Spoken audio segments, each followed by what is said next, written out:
Amakalaka Lucas, Makaduka Peepa. Oh, hi, guys. I didn't see you there. Old Noah Mitchell from Zenescope Entertainment wishing you a hip-hop happy BeachCon Day 2. If you weren't here yesterday, that's all right. I won't hold it against you, but I will kind of, I don't know. I'll lock it away. I remember, but I forgive. So you're forgiven. Welcome. We're happy to have you here. If this is your first time joining us, you're probably thinking, what the higgity heck is going on? We're going to be doing some sale segments tonight. We're going to be making available to you, the handsome and very attractive viewer at home, fantastic items, some of which were limited to San Diego Comic-Con. So if you weren't able to make it to San Diego, don't worry, my friends, because you are about to be given a treat. As I was saying, if this is your first time watching us, welcome. Happy to have you. Boy, do you look great. And make sure that, yeah, right? You know what, Casey? I often say that this is a handsome, good-looking audience. You know, there are a lot of audiences out there in the digital ether, but gosh darn it, the Zenescope crowd is one of the best-looking groups out there. Aww. All right, so we're going to sell. If you haven't bought from us before, what I want you to do is send us an email at vcons@zenescope.com, plural, vcons@zenescope.com. Send us your name, your shipping information, and if this is the first time that you've purchased from us, please say, holy guacamole, this is my first time I'm buying from you guys. I can't believe I've never bought from you before. Where have you been all my life? Yes, Casey in the background. If you want to shorten it, you could say you're a VCon virgin. If you wanted to say that, you absolutely could. You use the keyword hashtag VCon virgin. That's up to you. I'm not going to tell you have to use the hashtag or not. It has not been workshopped, and I'm not going to say whether it's an official hashtag or not. Either way, just let us know that it is. Ivan Tao! Hey, Ivan, we were just talking about how cool and how sweet you are. I said Ivan Tao is a snickerdoodle because he's one smart cookie and he's sweet too. But dude, Ivan, happy to have you here. Always a pleasure. I'm happy to have everybody here. We're going to be doing some really cool sales segments tonight. We're going to have a writer's room. Ralph's going to be on. Some other writers are going to be on, so stay tuned for that. What else am I forgetting? Oh, Cons email. If you spend more than $200 within this evening and the evening yesterday and also the evening tomorrow, you are going to be getting one of these puppies right here by eBass. While supplies last. Right. So definitely recommend jumping on that boy, because what better way to say Summer VCon than with a summer print. Can't think of anything better. All right, I'm missing. We got emails, we got names, we got personal information. $200 or more gets you a cool limited prize. Right. You're a good-looking audience. Ivan Tao's cool. If they're new to the show, they know it. We talk about that. Hashtag VCon virgin. VCon virgin. Yeah. Or not, you can be like Robert Hopkins and says VCon veteran. VCon veteran. Ooh. VCon veteran. Also, if at any point during the stream you're like, oh, I don't think I got this product, or maybe I got this product, I don't know, you can always shoot us an email at vcons@zenescope.com if you're unsure about what happened to your order or where you stand, and we'll work it out. We'll figure it out. Don't worry about it. We just want to make sure that you're having a good time, because we're having a good time too, if you can't tell. Aww. Okay, I'm ready, sir. Beach blanket Zenescope. Oh, we got a VCon virgin. Hey, we got a Jeff G. Phillips. Hey, Phillip, the Zenescope bookshelf. You like that? I think we need a beach blanket bingo Zenescope party, and we need to have all the girls in bikinis doing buy you guys drinks tonight. Go dancing. This one wants to go to sleep. I don't want to go to sleep too. But that doesn't mean that you can't have fun little beach boys. Also, so. Aruba. I might be going by myself. Jamaica. Bermuda.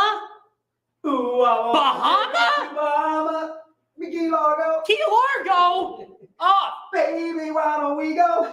Kokomo, baby. Kokomo. Let's go. Chasing our All right, so I want to thank Noah for that fabulous introduction, but I want to immediately get to Ivan Tao. So Ivan Tao is an absolute sweetheart. If you guys have not met Ivan at a show, I completely beyond recommend going over to see that young man.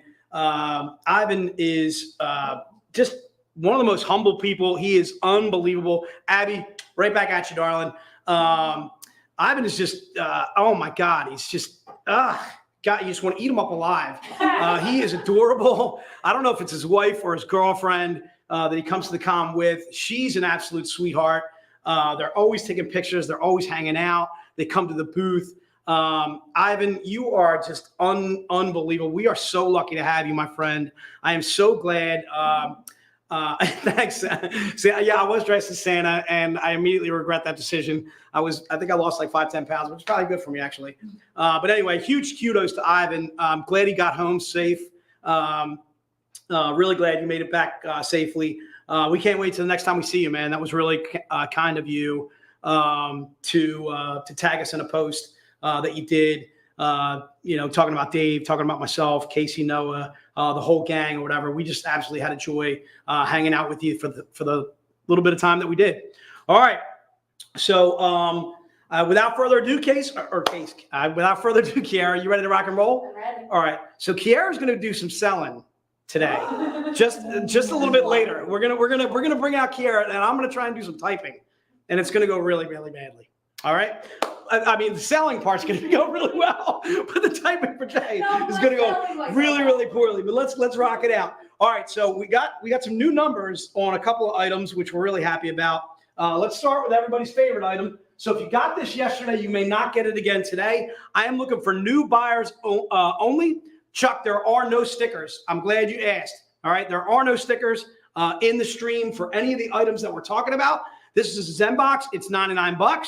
If you got it yesterday, you cannot get it today, okay? The Zen box is $99. Try and keep in mind, it's going to have an Ali Garza cover in there. Andrew, good to see you today. Coy, good to see you as well. Antonio, I think we saw you yesterday. If you didn't grab the Zen box yesterday, you're good to go today. We have 33 Zen boxes we're moving today. We pulled from San Diego Skid. So try and keep in mind also, too, if you ordered with us yesterday and you don't see an invoice in the next 2 days, you're not going to see it till next week. It's probably going to be mid next week, probably too, at the earliest. Try and keep in mind we are smoked from San Diego Comic-Con, and we're getting more and more smoked from the stream too as well.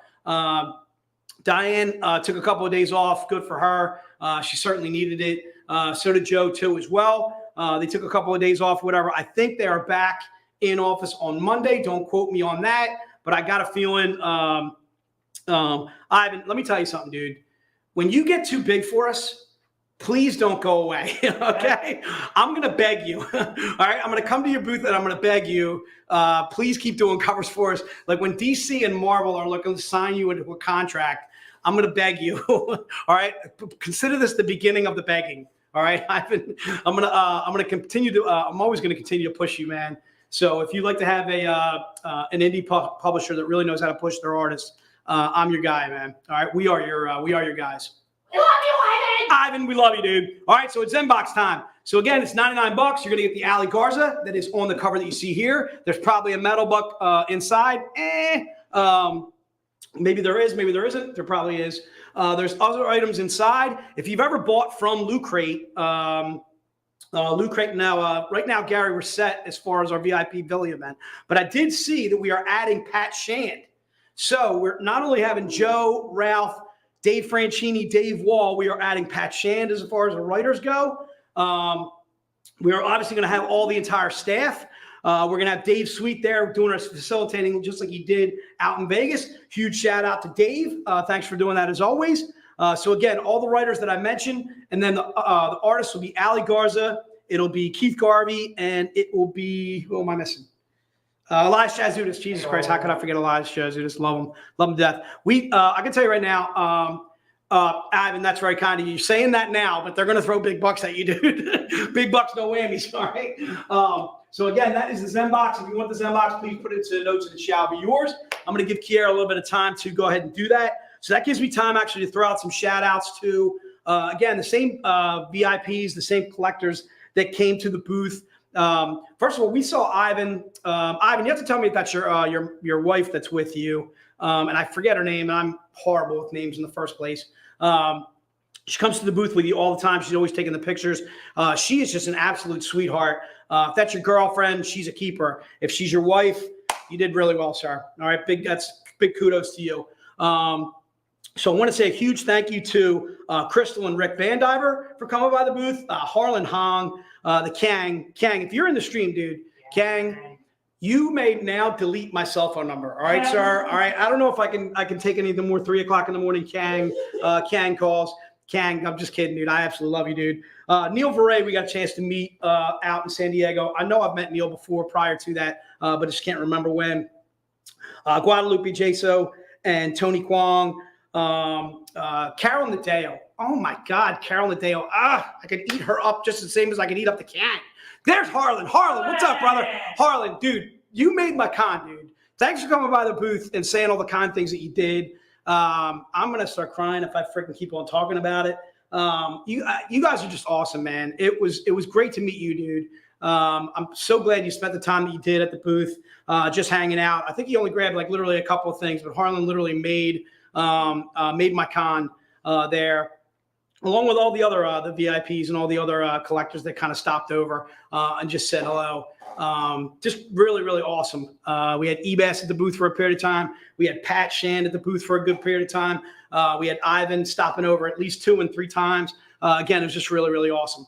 All right, Kiara, if you're ready to rock and roll, let's go to, you are, I'm sorry. I'm done. Okay, so let's go to pack number 1. Pack number 1, I'm looking for new buyers only.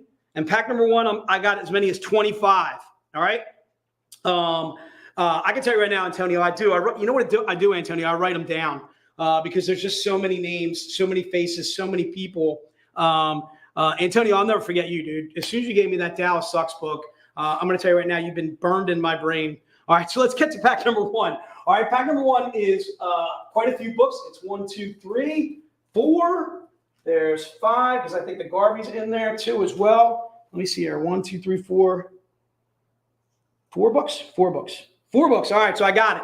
All right, so pack number 1 is going to be $100. We're doing 25 of these. If you got pack number 1 yesterday, please don't order it again today. Kiara's going to be doing double checking on you guys, so we want to check. We want to check you out. We want to make sure that you're good to go. I can see Jay Long is still a Facebook user. Jay, you, sir.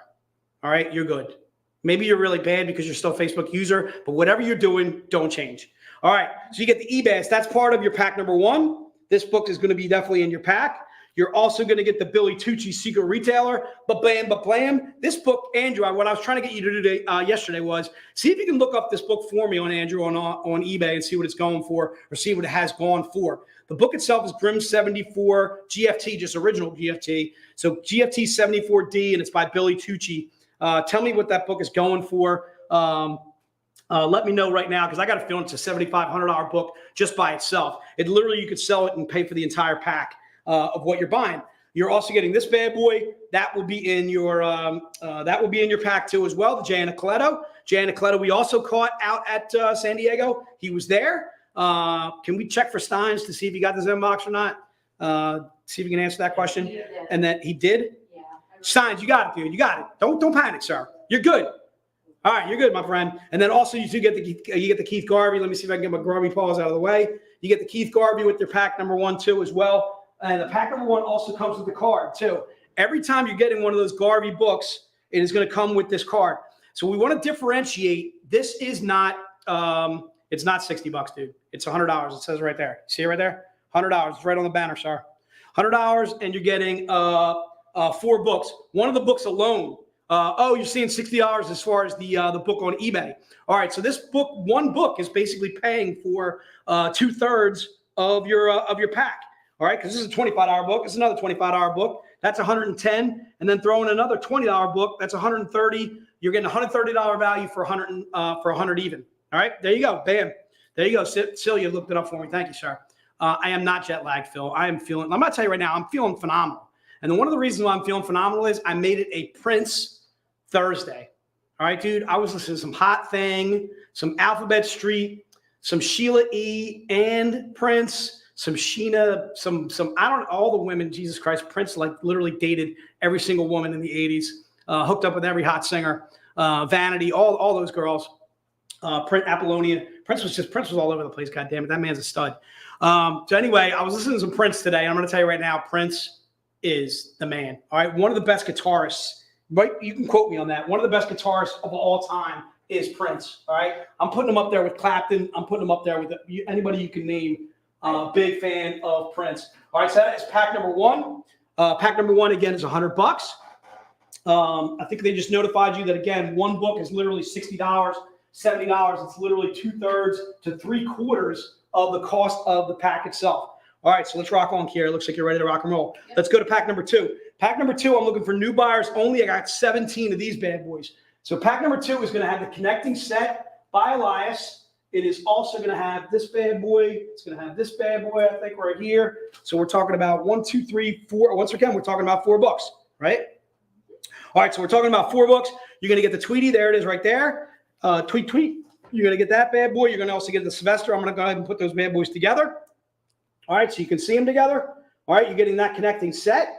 Those are both 350 print runs. These will be available for sale individually. In fact, every book that I've shown you so far will be offered individually, except for that Billy Tucci Grim 74D. So the only way to grab that bad boy is by grabbing pack number one. And I can tell you right now, you're going to want to do that because, first of all, the Garvey is in there. That Garvey is not going on a web store, okay? You're going to be pining for it. You're going to be emailing me. You're going to be emailing Patty with the info at Zenescope and saying, Patty, where is this Garvey that I'm seeing on eBay going for like $50, $75?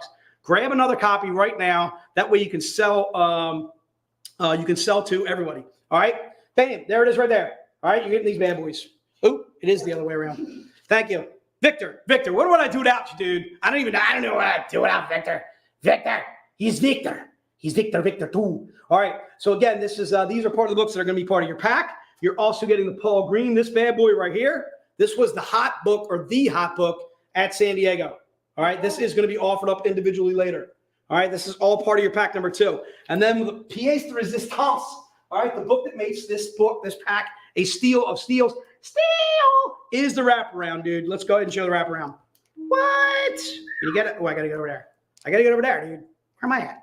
I don't know what side I'm on. What side are you on? There it is right there. Side. All right, there it is right there. So Casey's got it right there. There's the image right there. You get that wraparound. The wraparound itself is probably like a $75 book to a $100 book by itself. I don't know why you'd want to sell it in the first place, but it's a 100 print run. That's what makes this pack an absolute steal at $100. Go ahead and put it into the notes, and it shall be yours. Figure that is the, you know what I never did? I don't think I ever brought down the, did I ever bring down Sylvester? Maybe I never brought down Sylvester. Oh, there's Sylvester, dude. He's at the, oh no, Sylvester's not there. I had it yesterday. You know what I think I did? I think I showed, oh, here it is, dude. It's right here. It's right here. Yeah, it's right here.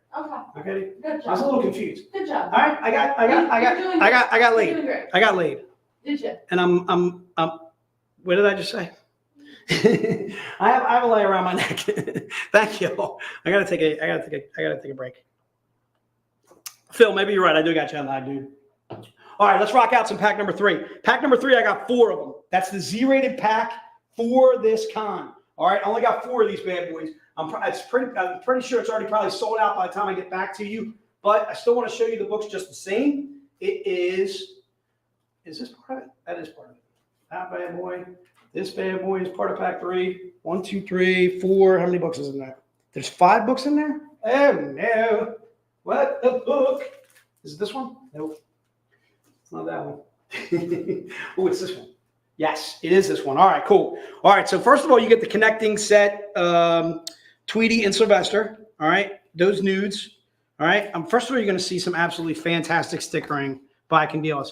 We've already determined that Candelas took home the championship banner. All right, by the stickers. You're not even putting them up? Oh, there it is, right there. All right, there they are, right there. Z-rated. Okay, except the ED is missing. The ED is going to show up later. What? And swap hands. No, they're connecting like that. Okay, that's the way they connect. What do you got? You must have already got that in there. That's all Well, right. whatever, dude. All right, look, I'm dyslexic. I'm struggling. All right, I don't have a firm grasp of the English language.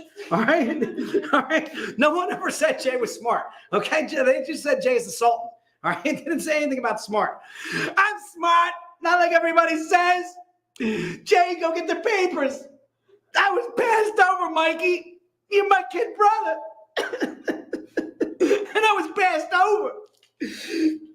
Jay, go get the papers.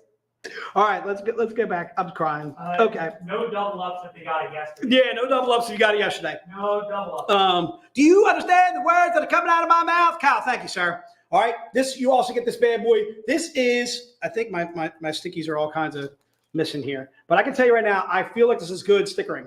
This is good stickering right here. Feel like it's good stickering. What do you know about that? Bang! Candilas, taking the title. Taking the title, just securing it, baby. All right, there it is right there. I can tell you right now, I'm all kind of discombobulated with my things and where they're going to be. There's a 25 print run that's in there. There's also this bad boy, the 50 print run. That is part of your pack. Let me just show you all this stuff. I just show it all to you. Bam. That's part of your pack too as well. And then you also get the Paul Green. Paul Green is spectacular. Big fan. This is also part of your pack. So again, you're getting 1, 2, 3, 4 books? No, 5 books. You're getting 5 books for $600. One of them is a 25 print run. This pack is beyond steal. Okay. Yes, David, I'm having a hard time. All right. I want you to know that. I do have there's not as many there's not as many EDs as there is all the rest of them. I feel like I've left out a few EDs, but I have a lot of Z and R's and A and T's. All right. You can never have enough T's. All right. You know what I mean? I don't know if you know what I mean right there, but that's what I'm putting down. I'm throwing it out there. You can never have, what do you got? T's or A's? You can never have enough. What number book am I here? I am completely lost with this thing. Oh, there it is right there. My sticky note got stuck to that. Newman. This is book 11. Where am I at? 1, 2, 3, 4, 5, 6, 7, 8, 9, 10, 11. 11. This is, that's just part of the pack. All right, good. And we're good. And we're organized. And that's a wrap. Okay. Just kidding. And then, don't forget to tip your waiter. All right. Salud. All right. Yamas. Let's get it up. Dude. Yama! We need stickers that say ta-ta. Phil, then we would be changing from Z-rated, sir. Okay. No. Ta-ta is no. Okay, sir? No. I like ta-ta also. Maybe we Ta-ta. Z-rated ta-ta-ta. Yes. Ka-ka. How many Try singing. nipples would that The ka. The ka. A free book for anybody who can name what movie that is. The ka. The ka. Try singing. No hurry. No worries. All right. I'm not seeing anybody getting it, dude. I'm not seeing anybody. It's there's Kevin Klein's in it. If it wasn't for all of us, you'd be speaking German. All right. That's what he says in there. All right. Oh, no, it's not. Fish called Wanda. Eric, put Eric J. Hansen down for a free book, dude. Put him down. Fish called Wanda, baby. I love this game. All right. Let's rock on. Are you ready, Kiara? I'm ready. All right, let's go to book number 1. Book number 1, we're looking for new buyers only. We have the count. We're looking at 25 buyers for book number 1. Book number 1 is the eBass. All right, I told you I was going to offer it up individually. Here it is. The book itself is Van Helsing from the Depths. It's covered D, as in J is going to deep off the deep end. All right, it's $20. The reason being is a 350 print run. This is what we like to call our July icon cover. This is also going to be available in a topless a little bit later. But for right now, let's stick with book number 1. All right. If you got this bad boy in pack number 1, this would be the only way to double up and grab it also individually. Again, I'm looking for new buyers only. I have 25 book number 1s that we're letting go. There will be new books, Jeff. Always, dude. I always do new books every single day, dude. There's always new something. There's always new something. Always. Tammy Morris Gaffney, grabbing book number 1. You're good to go. All right, book number 1, again, is Van Helsing from the Depths. It's covered D as in David. All right, it looks like I can rock on, dude, because I'm not seeing you know what? Maybe I'm StreamYard, right? So I can see all the book 1s, right? Or maybe just Tammy was last. All right. Can you check for Bal Brimley to see if he got book number 1 yesterday? Yeah, I'm on it. The icon covers are new, Mark. Yes, these are the icon covers for July. I don't believe these are on our web store just yet. Are these? Did Mark put these bad boys up? The icon covers, the eBass? I don't think I don't think he did. So I think this is the first time we're releasing them. We had them out of San Diego. We're releasing them now. So if you're interested in a little Ebass, hey, and more hey. Whoa, Rob Shady, the real Rob. All right, Rob. Rob Chinqui is in the stream, and I can tell you right now, it's always a glorious day when Rob is joining us. And we got Abby too. So I think you guys were on hiatus yesterday. Listen, I need you guys every day. All right, every day of my life, I need you guys. Okay, I don't know what you're doing out there. Abby, stop tasing people. Rob, stop being a fantastic dad to your daughter for a little bit and spend some time with Jay and the troops. All right, dude, I love you, dude. Really good to see you guys back in the stream. That's awesome. All right, so ba-bam, ba-bam. If you're interested in book number 1, put it into the notes and it shall be yours. All right, book number 1, again, is Van Helsing From the Depths. It's cover D as in David. If you're kind of wondering what I'm doing because I'm just kind of rattling off things, I am selling books here. I'm also selling readables as well as collectibles. This, to me, is an ideal book to get started with us. If you've never read anything Zenescope before, if you've never collected anything Zenescope before, this is an ideal book to get started.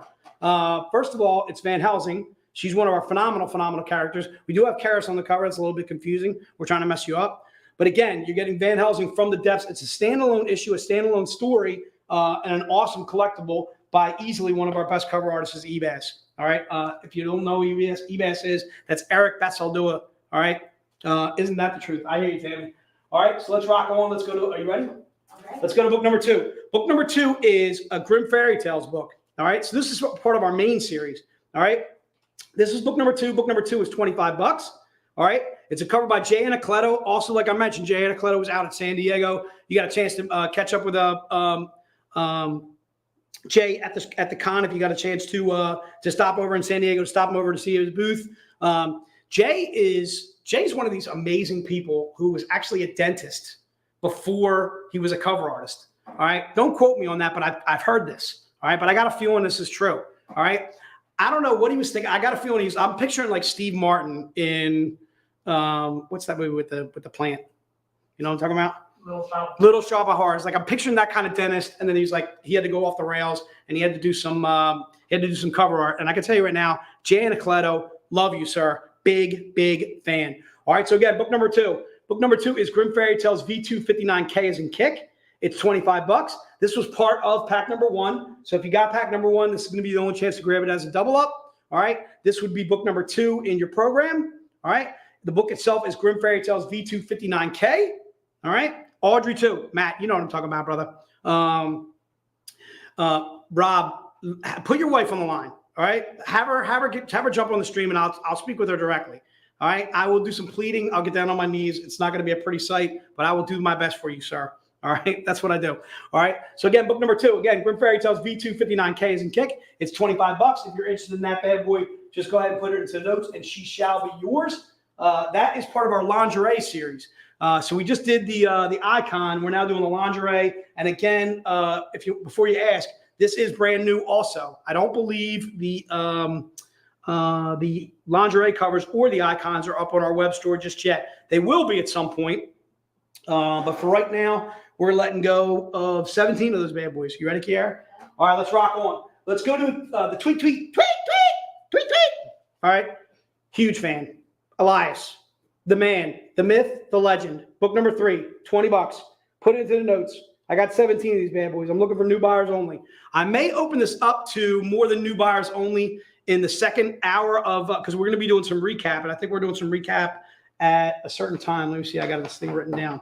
We're doing some recap at 8:05. That'll be after our Writers Roundtable. So first and foremost, let me talk a little bit about the Writers Roundtable while you guys are buying book number 3. The Writers Roundtable, we're going to have Ralph. We're going to have Pat Shand. We're going to have Dave Franchini. We're going to have Dave Wall. We're going to have Kevin Townsley. And we're going to have Jenna Lynn Wright.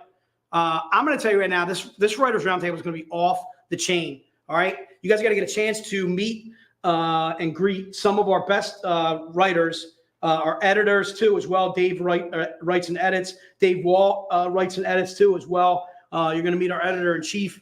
A chance to basically meet everybody that was out at San Diego. Plus, we're getting Kevin Townsley too, which will be awesome, and Jenna Lynn Wright too as well. Really looking forward to watching that. It'll be awesome.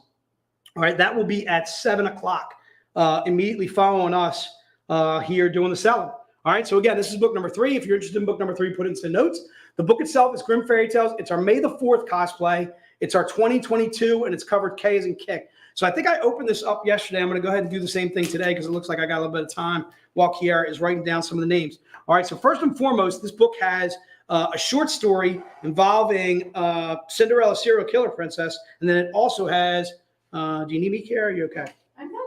All right, so it also has some cosplay covers on the interior. You get a little Paul Green right there. All right, I'm just going to go literally page by page. You get a Vin Eltabanis, Darth Maul. Holy guacamole, I am a huge fan of Vin Eltabanis. All right, Ebas, bam, right off the bat.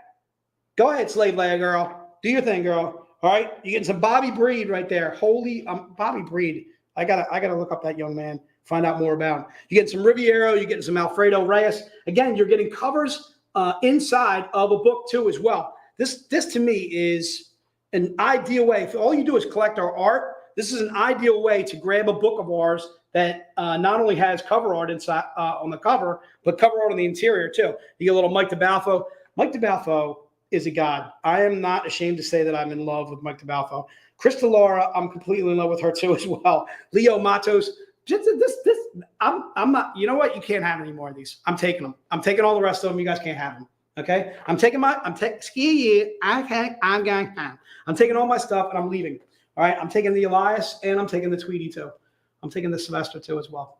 Just kidding, you guys can buy it. All right, book number 3. Bam. Do we get a discount for the variants that Jason handles? I don't know what that means. What is that? What is he saying, Mark? Tiny little fingers are on them. Yo, listen, Mark. I pull your book, Mark. How much money do I make you? Be honest. I want you to throw a figure in the stream right now, all right? And it better be over, because I know what it is, all right? I know what it is. Just that you know that I know that you know that I know, okay? That's all I'm talking about. All right, so that's book number 3. Let's go to book number 4. Book number 4 is the connecting one to that book. To me, if you got book number 3, you have to have book number 4. Book number 4 is a must, all right? This one is Robin Hood, Heart of Darkness, and it's covered D as in David, all right? And again, it's $20. If you're interested in this bad boy, just go ahead and put it to notes and it shall be yours. Put book number 4 down. I can see Matt Messina. I see Edward grabbing that bad boy. Peter Cervantes. Peter, grab one of those bad boys. VJ. Oh, Jay, did you fix your name? Look at Jay. I'm seeing VJ Long. He's not Facebook user. No, that's Twitch. Oh, so Jay, did you switch profiles? You changed up on me? Jay, that's good work out of you, dude. You could have been Facebook user. Almost like Tammy Morris Gaffney's husband is named +1. You could have changed your name to Facebook user. Oh, now you're ordering on both? Jay, listen, you can only get one. All right. You can either be Facebook user Jay Long or you can be the Jay Long on the other platform, but you can't do it on both ways, dude. No. I can see what you're doing right here, and we're on to you. I'm on to you, sir. All right, I'm on to you, and I'm going to give you a big kiss when I see you in Philly when you come. All right, that's good work out of you, sir. Tammy, huge shout out to +1. Huge shout out to Facebook user Jay Long. If you want to change your name to Facebook user, I don't know, that's kind of weird. All right, it's also kind of weird that Tammy's husband is +1. I don't know what's going on with you guys out there. I don't know what's going on with you, but I'm thinking about changing my name as well. We're just trying. That's exactly it. All right. I'm gonna tell you right now, I am completely confused. I just want to make sure you're getting one. Jay is just throwing his name out there multiple ways just to make sure he gets one. Jay, I'm gonna tell you right now, I am gonna give you a kiss when I see you, dude. It's gonna be a big sloppy one, all right, dude. It's gonna be right on the cheek. All right. Let's go book number 4. Book number 4 is $20. If you're interested in book number 4, put it into notes and she shall be yours. All right. Let's go to book number 5, and then I'm going to talk a little bit about our VIP event. Book number 5 is the hot book of the con. In San Diego, we sold out of these bad boys. The book itself is Van Helsing, Bloodborne, cover D as in David. Seems like we're getting a lot of cover Ds. D. All right, D. I can't say it, dude. I want to do the right thing. D. You want the C battery? You want the C? No, D. I can't curse, Noah. Can I say the MF word? I can't say it, dude. All right, let's go with book number 5. Again, we're looking for new buyers only on this bad boy. Book number 5, we have 17 of these bad boys that we're gonna let go. I'm looking for Jay Long, just one. Give him one. All right. Phil, you took the words right out of my mouth, dude. So tell you the quick funny story. The guy that I met in San Diego. So I'm literally talking to Amber, I think, and one of our collectors who's right by the white box. And I'm like, you can't be a Cowboys fan and be from Pennsylvania. And this guy walks by the booth and he's from PA and he's a Cowboys fan. He's like, do you want me to show you my star? He's got a star on his leg or whatever the heck he's doing. He's a friggin' moron. Anyway, so he's from PA and he's a Cowboys fan. This is what we have to put up with here in PA, these Cowboy fugazis.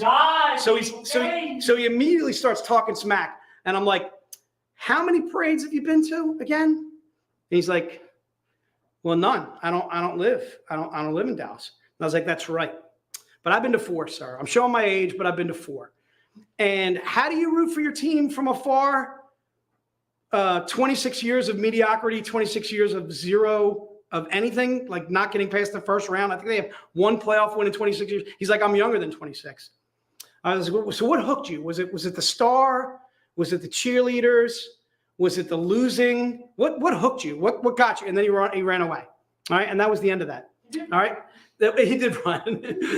Antonio, that's not a good dude. All right, dude. You're not Fugazi, sir. You're actually from that bane of existence in Texas. All right. You've lived there. You're an actual fan. All right, dude. And I have much respect for you, sir. Much respect. All right. So again, book number 5, put into the notes and she shall be yours. So I want to talk to you a little bit more about our Philly VIP event. We are, first of all, if you're not a VIP, now's a great time to join VIP.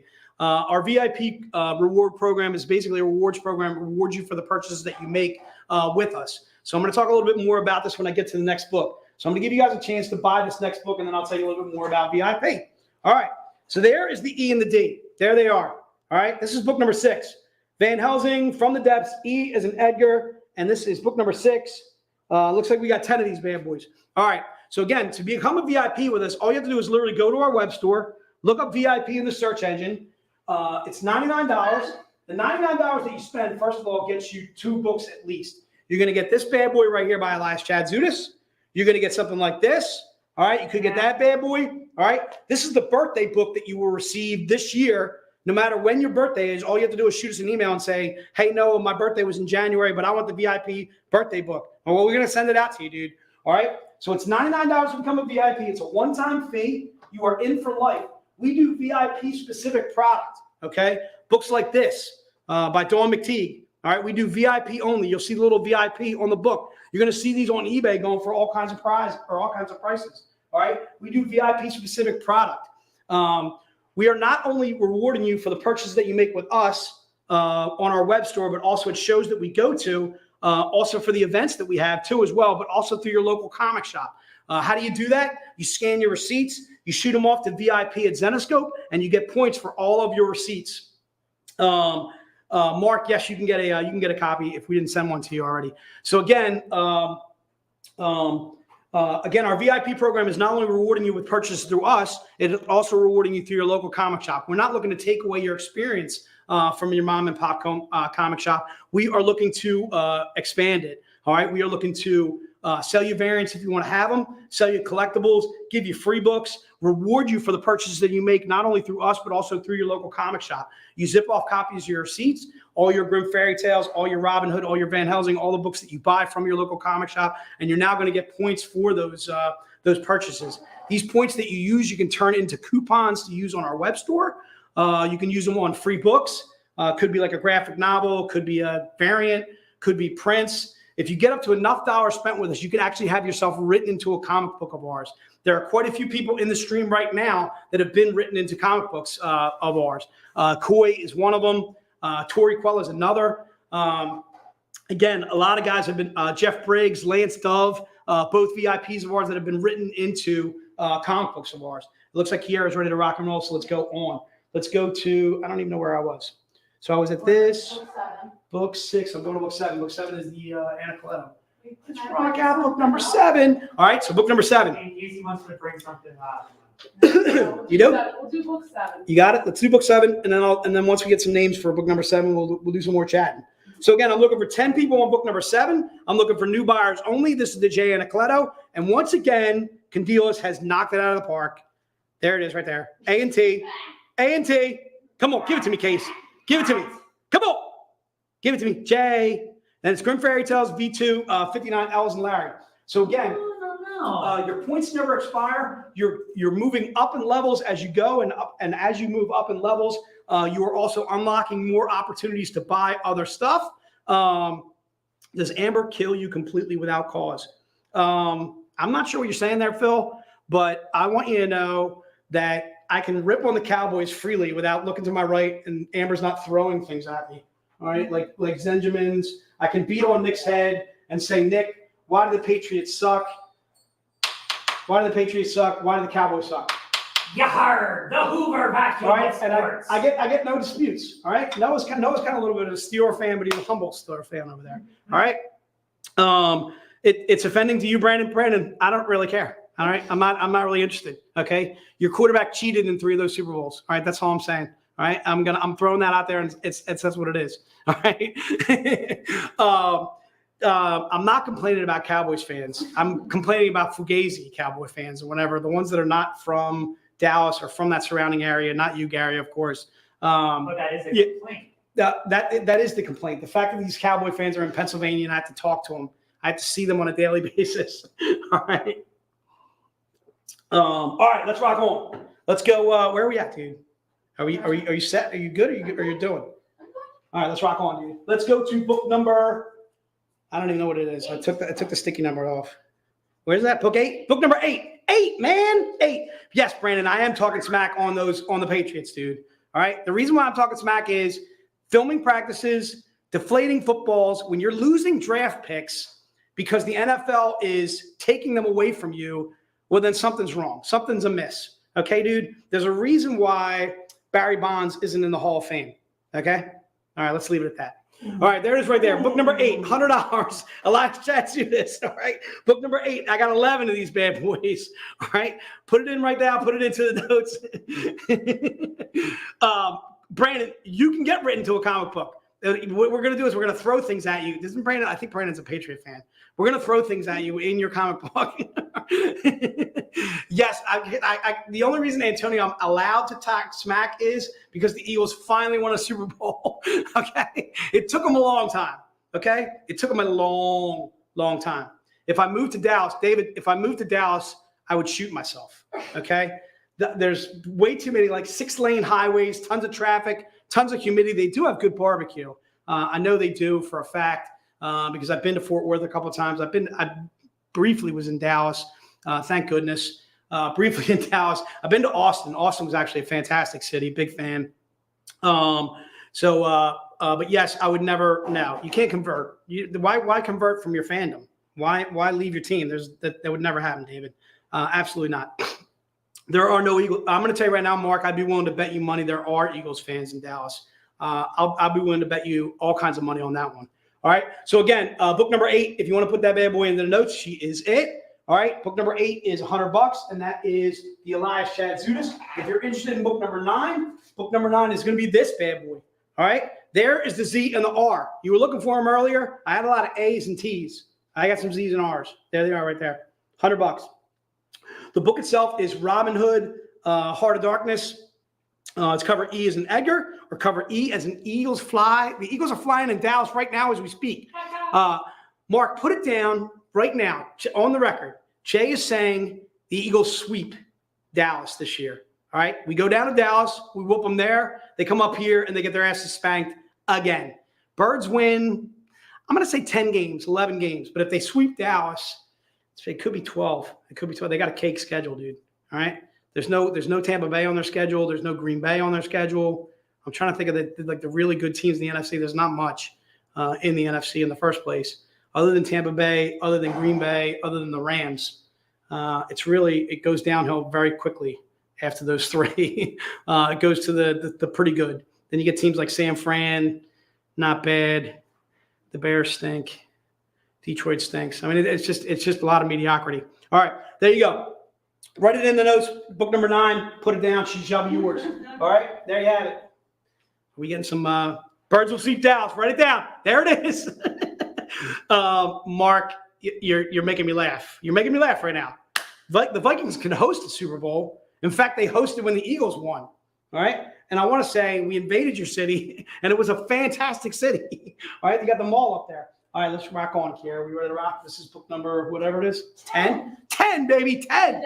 All right, the Saints, no, Roof, the Saints stink, dude. Who's the Saints quarterback? Breeze is gone. It's over. All right, isn't it? It's what's his name? Turnover machine. What is his name? Used to quarterback Tampa Bay. I can't think of his name now. Newman. All right. So again, book number 10, Van Helsing, Bloodborne, cover E as in Eagles Fly.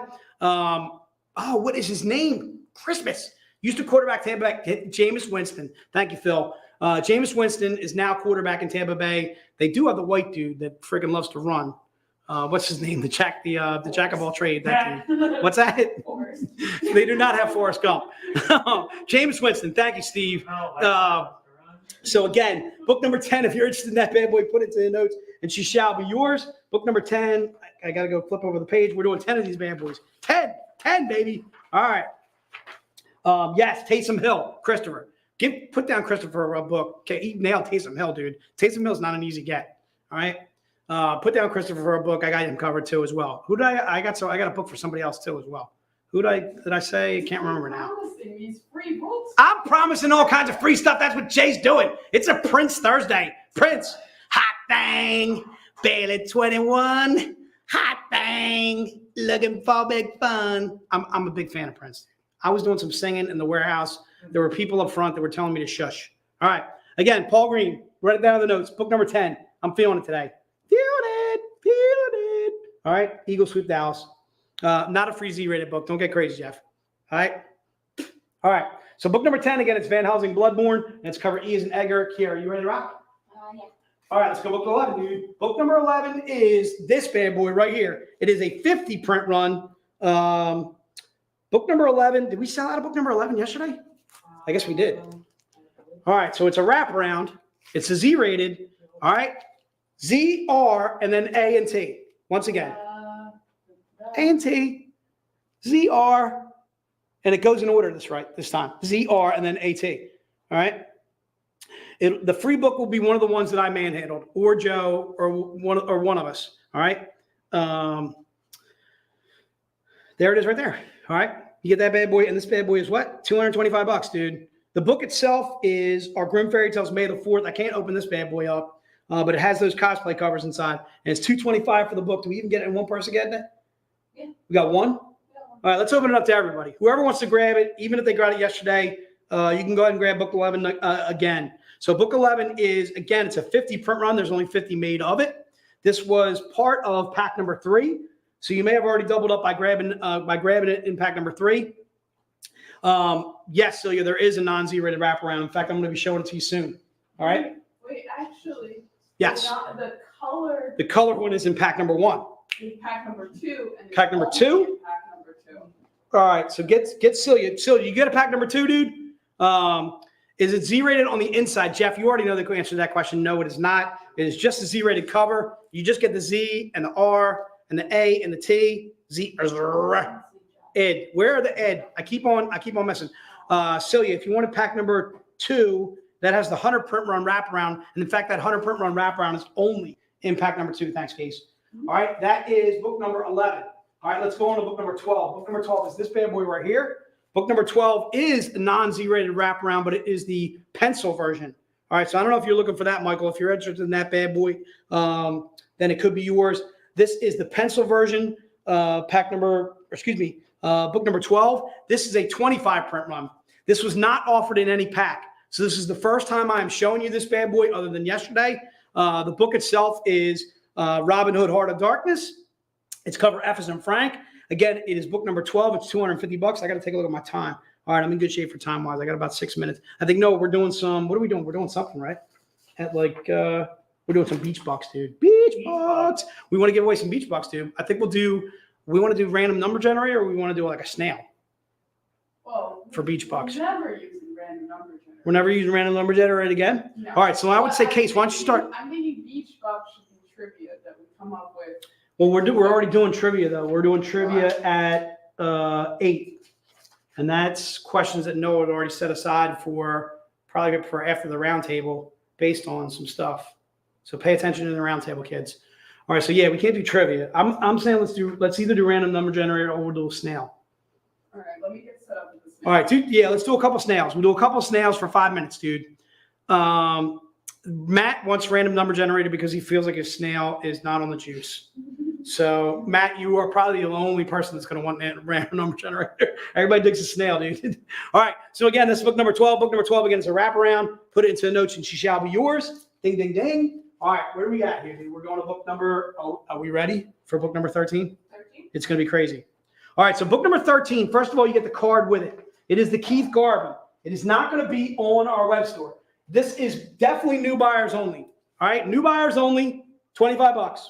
You get the book, you get the card. All right, dude. There is no prizes or chances to win a prize along with book number 13.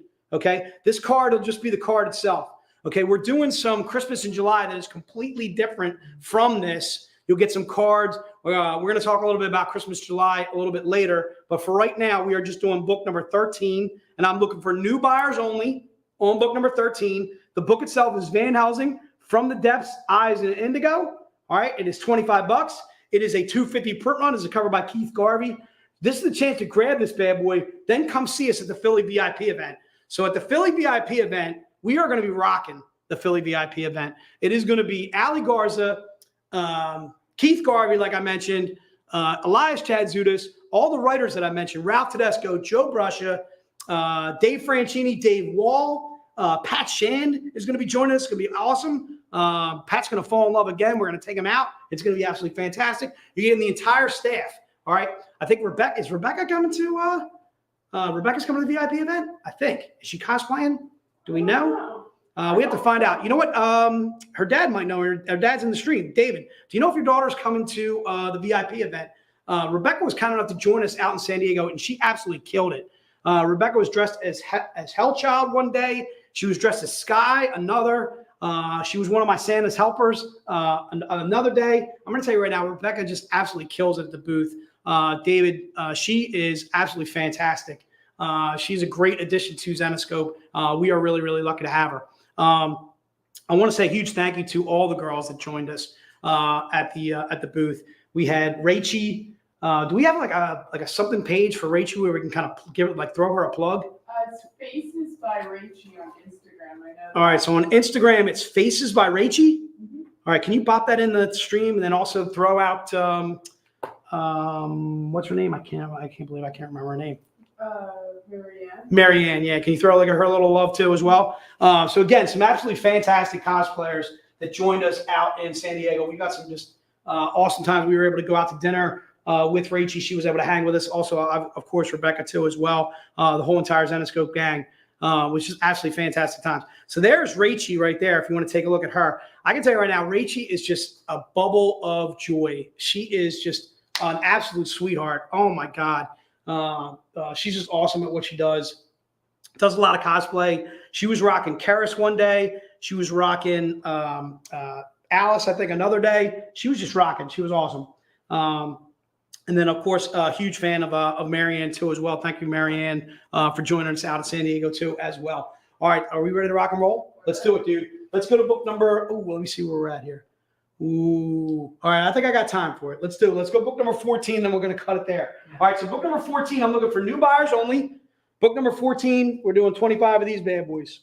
All right, and then I'm going to, don't worry about the rest of the books, the rest of the stuff. I'm going to get to it in the recap hour because what I want to do is I want to be able to give away some prizes. Are you set up, Case, right now for some something? Setting up. All right, so see if you can rock that out. If you can get everybody in there, that's great. If you can't, we can always do 2 races and do like half and half or something like that. So again, book number 14 is $50.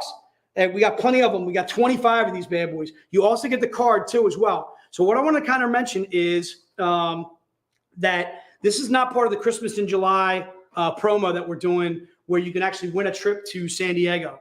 So our Christmas in July is a little bit different. It is based on items that you can buy on the web store.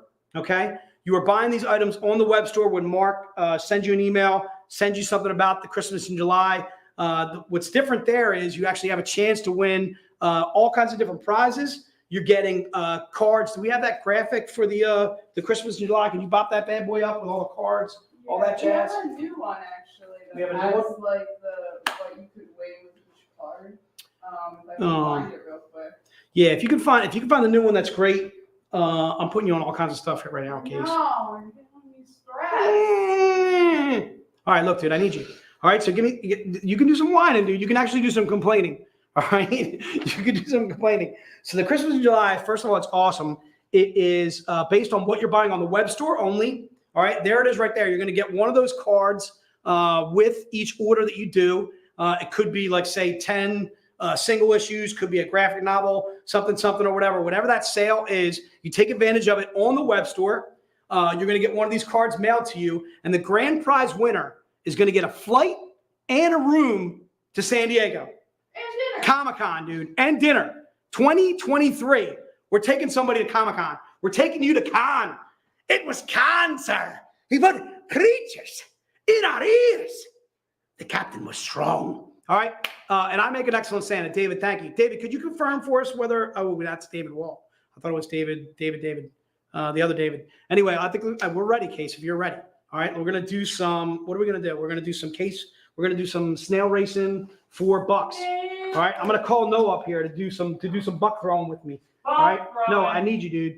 All right. We're going to rock it out. I can see Ralph in the backstage. He's looking dapper is what he's doing. He's looking kind of dapper. All right.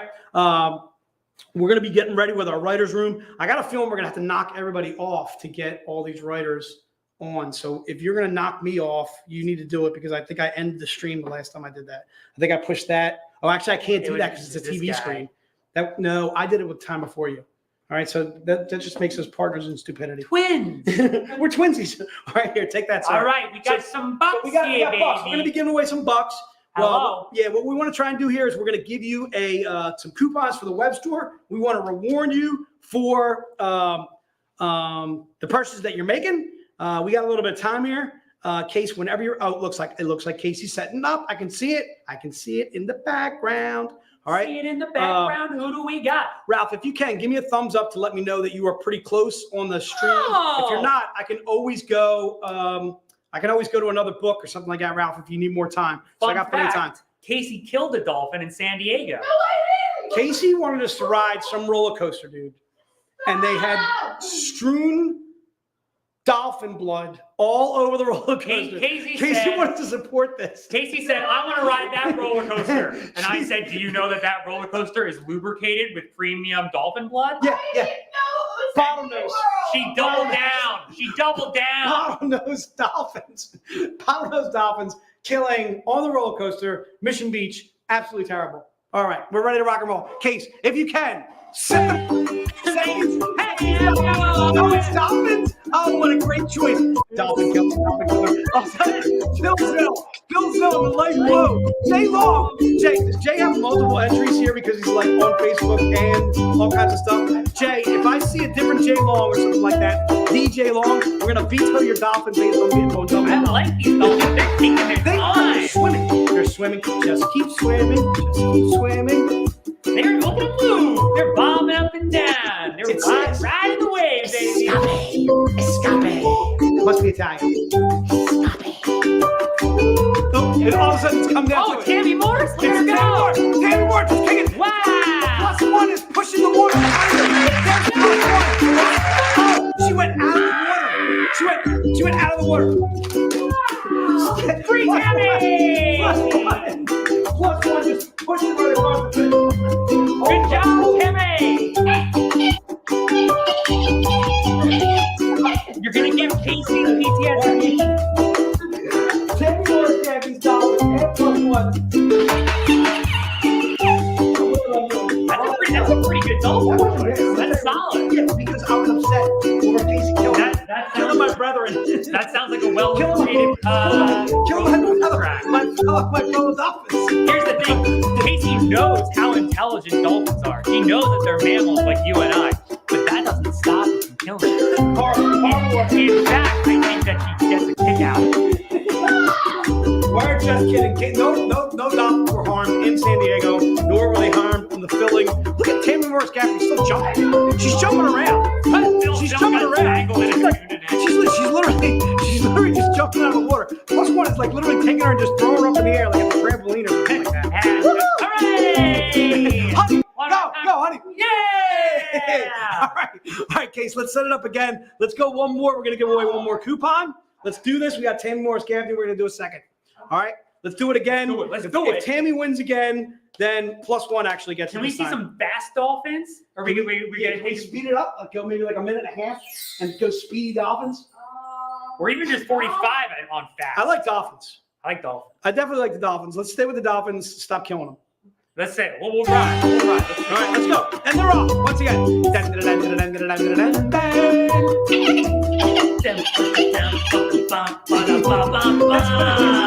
these dolphins are cruising. Is there a porpoise? It's not a porpoise. What's my porpoise? It's a map. What's my porpoise? I don't know. It's not a porpoise. What movie is that? My dolphin, what?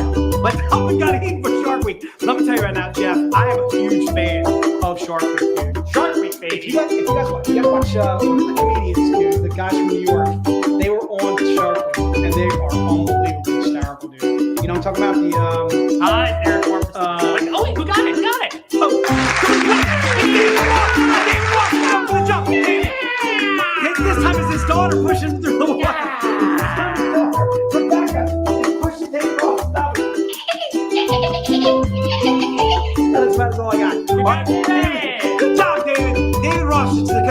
So what we're gonna do is we're gonna send a coupon via for the web store. Ralph, if you're ready, give me a thumbs up just so that way I know I can send it over to you. Yes, Ralph is ready to go. So we're gonna, without further ado, we're gonna turn it over to the roof.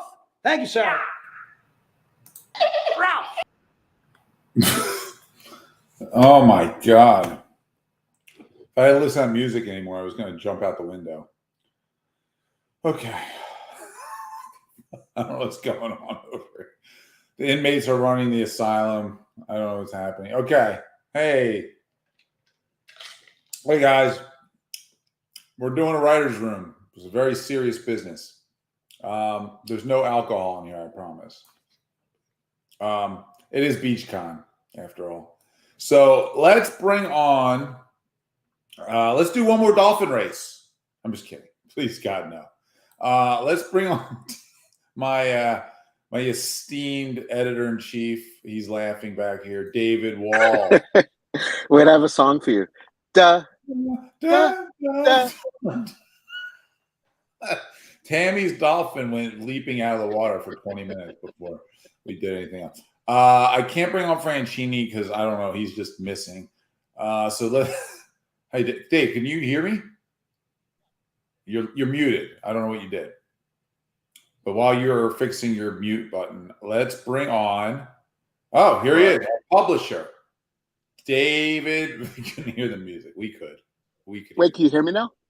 I can hear you now. Dave Franchini. Don't mind my wrinkled shirt, by the way. Dave Franchini. Hello. Hello. Hey, Dave. Hi, guys. Did you hear the mute? I don't know what the hell Wall's doing.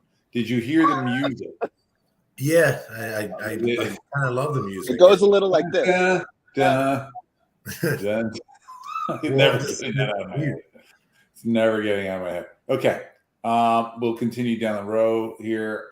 Let's bring on. How you doing, Dave? I'm good. How are you guys? Okay. Don't look so excited. Just read the comments. On the wonderfully talented Jenna Lynn Wright. Jenna, hello. Hello. Jenna, welcome. Hi, guys. Thanks. Hello. Did you hear the dolphin music, Jenna? I caught it twice.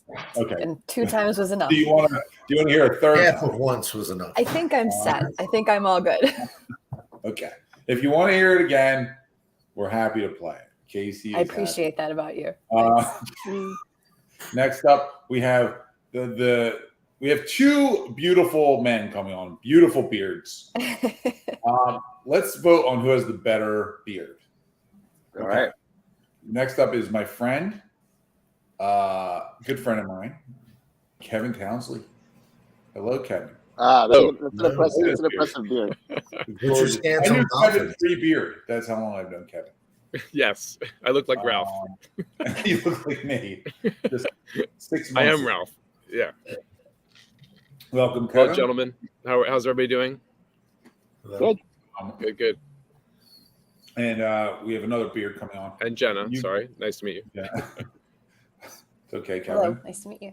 I haven't met her before. Yeah. All right. And last but not least, Pat Shand. Dude, Boom. I've been set up for failure here. Look at him. You know? No, I'm sorry. No, you're not beating that beard. No. You're not going to be. It's. It's not fair, dude. I mean, it's not fair. I'm sorry, Pat. No. We- You're still beautiful. Different types of beard. Yeah. Different beard. Both beautiful. Thank you very much. Glad you're all here and in the writer's room. Oh yeah. I just want to preface this by saying this is a round table, so I have plenty of questions. Believe me, In a rectangle. on my phone here, I have tons of questions, but feel free to ask each other questions. Let's keep this dialogue open. Let's keep it interesting. For those out there who don't know, we are all writers in some capacity. And we've all written for Zenescope, I think. I hope. If you haven't written for Zenescope, there's a problem. Not that I only would invite Zenescope writers on, but I am biased. So let's get going.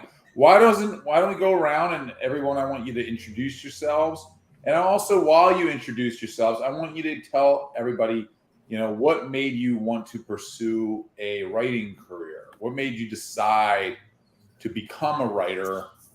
And really, what made you think you were good enough? You don't have to answer that part, but you can.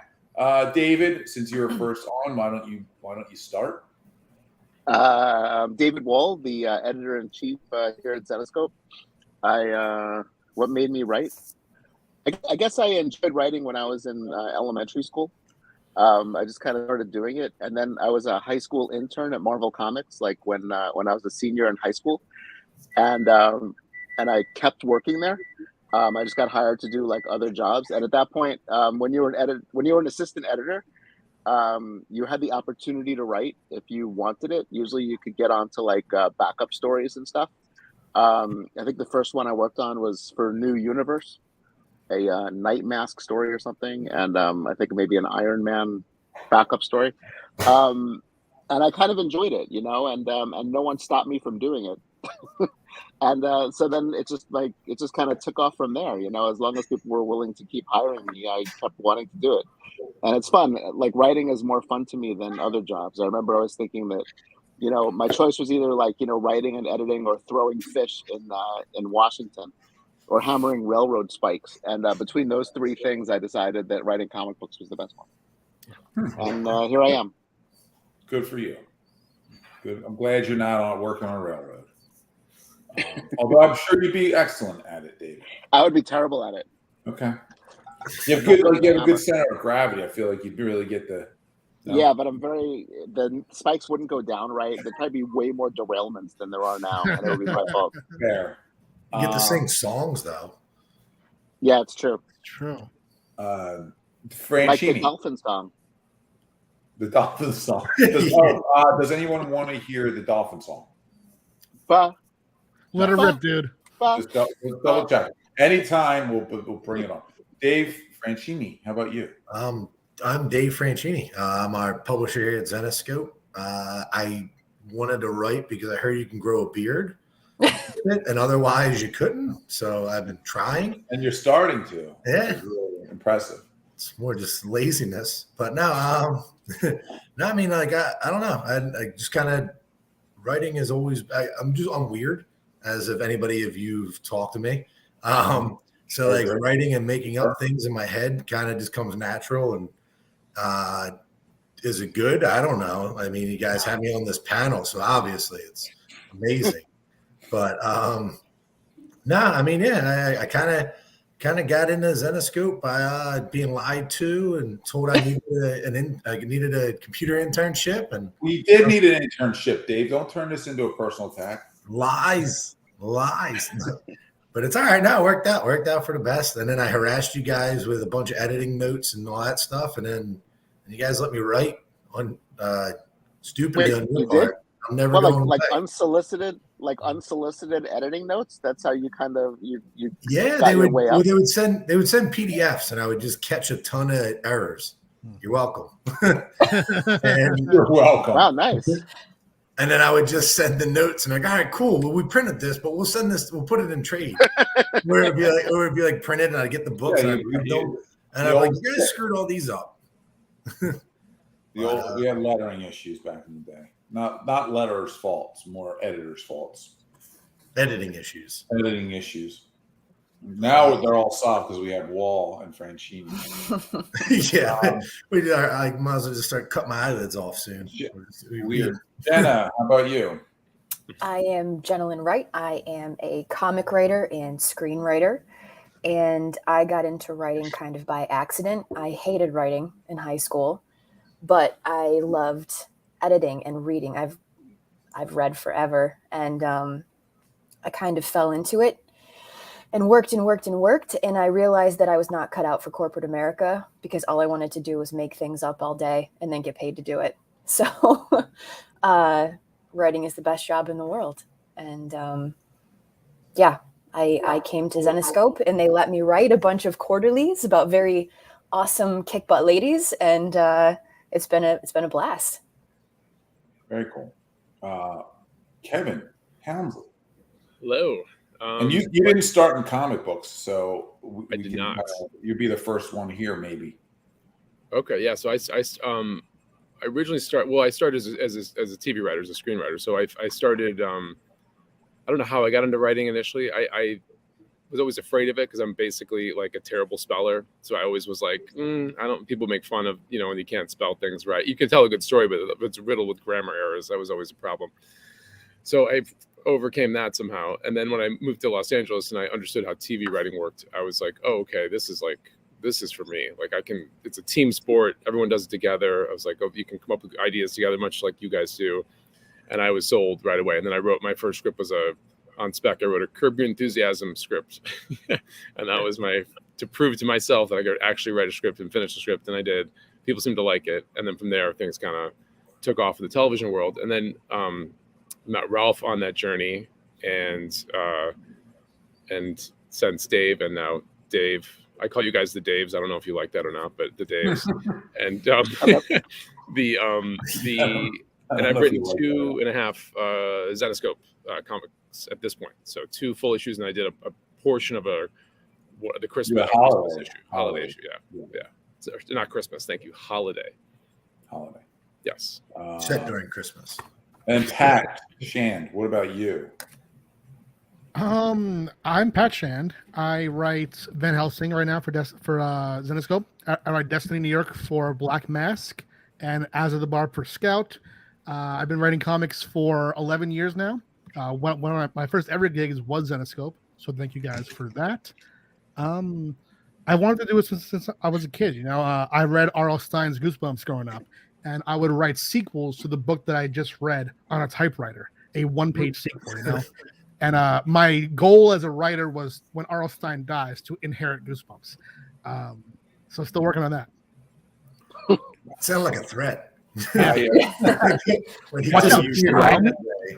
threatening R.L. Stein? I'm Ralph Tedesco. Wreck-It Ralph, I guess. I started writing.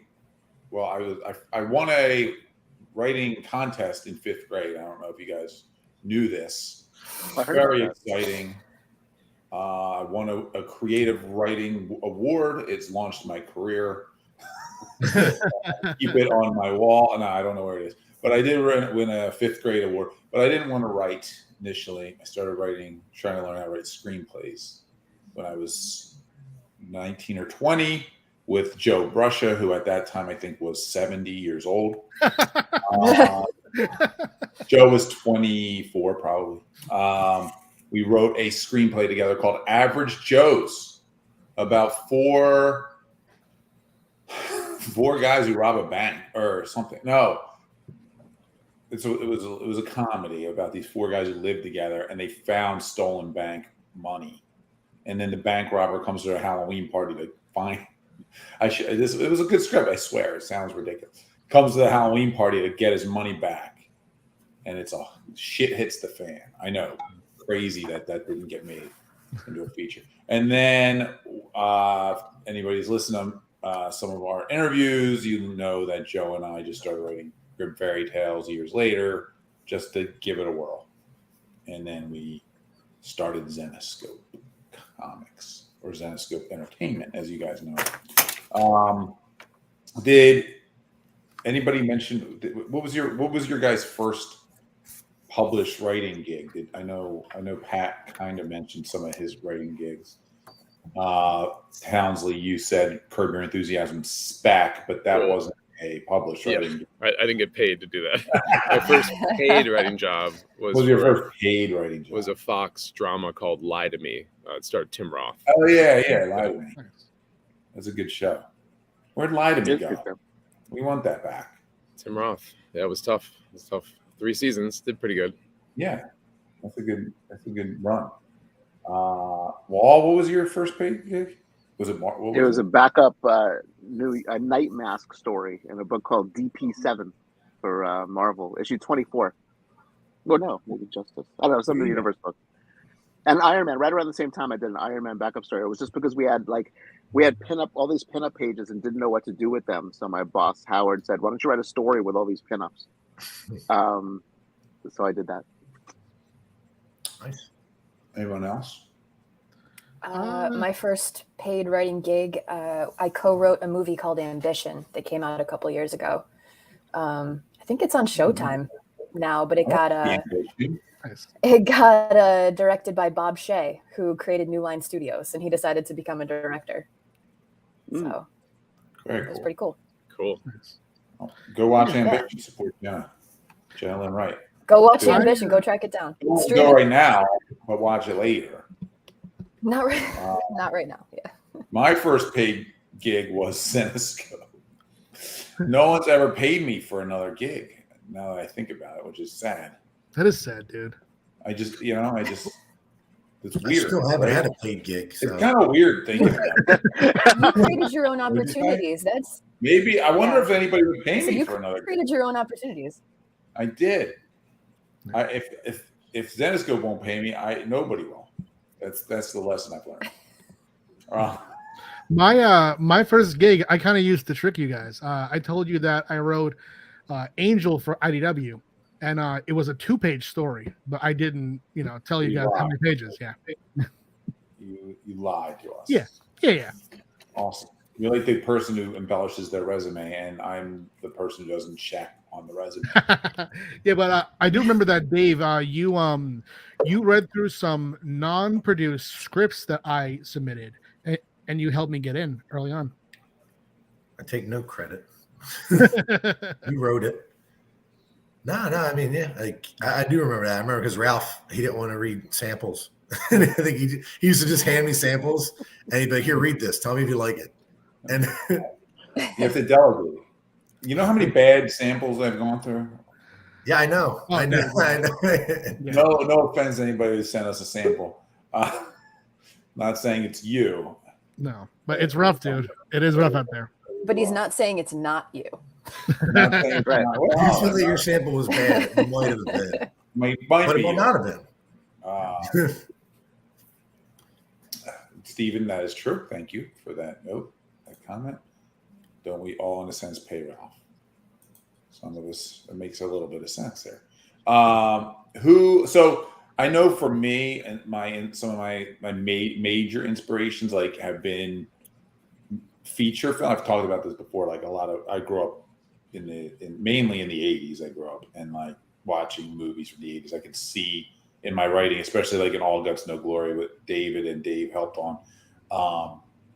A lot of that influence is taken from a lot of 80s coming of age movies. So I sense that in my writing a lot of levity in my writing, but I think inspiration wise, I'd say Stephen King for me. You guys have any inspirations that have driven you to become a writer or evolve as a writer? Stephen King was definitely part of it. I think for me, when I was around 6 years old, my dad started taking me to all these movies like in the 70s. So I saw all these like R-rated movies in the mid 70s that had an impact on me. Like I remember like seeing Dirty Harry and Magnum Force, and like he didn't really care about. There was no real like The Exorcist and The Omen, and so like I saw a lot of horror movies like in the 70s. So I know that like, definitely had an influence on me. I remember my family took me to see the movie Tommy by The Who in like 1975. I was like 8 years old, and in probably at least 5 stories that I've written, I've referenced that. And every single time the artist was like, "What the hell are you talking about? I don't understand that reference." And I have to like find it on YouTube and send it to them. But yeah, definitely Stephen King. When I wrote Witchblade, I used Michael Moorcock, The Eternal Champion, was like a big influence on me because I read those in high school. Although I just recently reread them and they really don't hold up. I'm sorry to say for all the Michael Moorcock fans out there. Wow. Wow. It is funny watching stuff later, not like even while we do movie club every month. Oh yeah. Watching stuff later that you're like, oh my God, this inspired me as a creator, and this sucks. Thank God I watched it then. It's true. Yeah, time changes things. Yeah. It's very weird. Anyone else have any inspirations? Yeah, like especially with work that I've done at Zenescope and my longer form creator on stuff, I was majorly inspired by just TV in general, 6 Feet Under, Sopranos, Buffy, Firefly, all that stuff really stuck with me and showed me what someone can do with character long term. And with a universe like Zenescope's, there are characters that you can have an ongoing series for, and then you could also see them appear in other books. So you able to do these long form stories over a shorter period of time. And that was a major influence of me while working on those titles for sure. And that stays with me, as I do creator owned, because I do, the industry, you see creator owns kind of trending toward 4-issue series, but I really do love long form. And that inspiration from television has stayed with me for years now. Makes sense. Yeah. I would say Stephen King for sure. I'll give Stephen King the love. It was Stephen King, it was Dean Koontz, and it was Michael Crichton for me. And then like in the movie sphere for sure, people like John Carpenter but like I was actually super obsessed with fairy tales. So it was kind of great to come to Zenescope and be able to play in a version of a fairy tale world. Because I had Grimm's fairy tales open every night when I was little. So that was a blast. Yeah. I mean, the fairy tale thing was fun. It's always fun to take public domain stuff and flip it, which you've been doing for a long time. And we're working on something now. Dave's been diving into, I don't know if we're allowed to say yet, but Dave's been diving into it. And I sense you being inspired by it, Dave. Huh? The Cthulhu stuff, like that. Like, I mean, it's coming up. It's coming up in a month, so I mean, it's out in previews. But yeah, the Cthulhu, like I've never read any Lovecraft, and that stuff, like I'm burning through it, and I'm just addicted to it. Like taking that stuff and twisting it into the Grimm universe is ridiculous. Like I mean, I hope so. I mean, I'm having fun. I don't know. Hopefully, people enjoy it. If they're like, no, he's talking about this. This is terrible. But no, I mean, I mean, even for that, like with that's kind of like I don't really have one specific thing that inspires me. It's more just like anything I read that's new or watch that's new kind of gives me an idea. David, of course, I only read. David just makes me read his books over and over again. But no, I mean that's what it's always been. Like I used to watch, like me and my grandmom used to watch, like every Friday night we'd watch movies.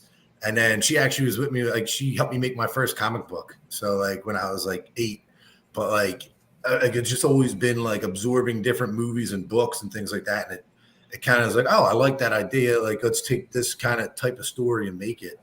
But then like as like more like towards like nowadays, it's like the guys who make South Park, like Matt Stone and Trey Parker, Kevin Smith, they showed me that like you can take anything that like you might think is just normal stuff and turn it into a story, which is really crazy. Like they make a living off of it, where they just make everyday things like either super crazy or super interesting, which like has always like I don't know, it still inspires me. Like seeing that stuff, you're like, oh crap! Like you can do a story sitting at a story like Roundtable, like you can do it at a Reddit. Like I don't know, and I'm done.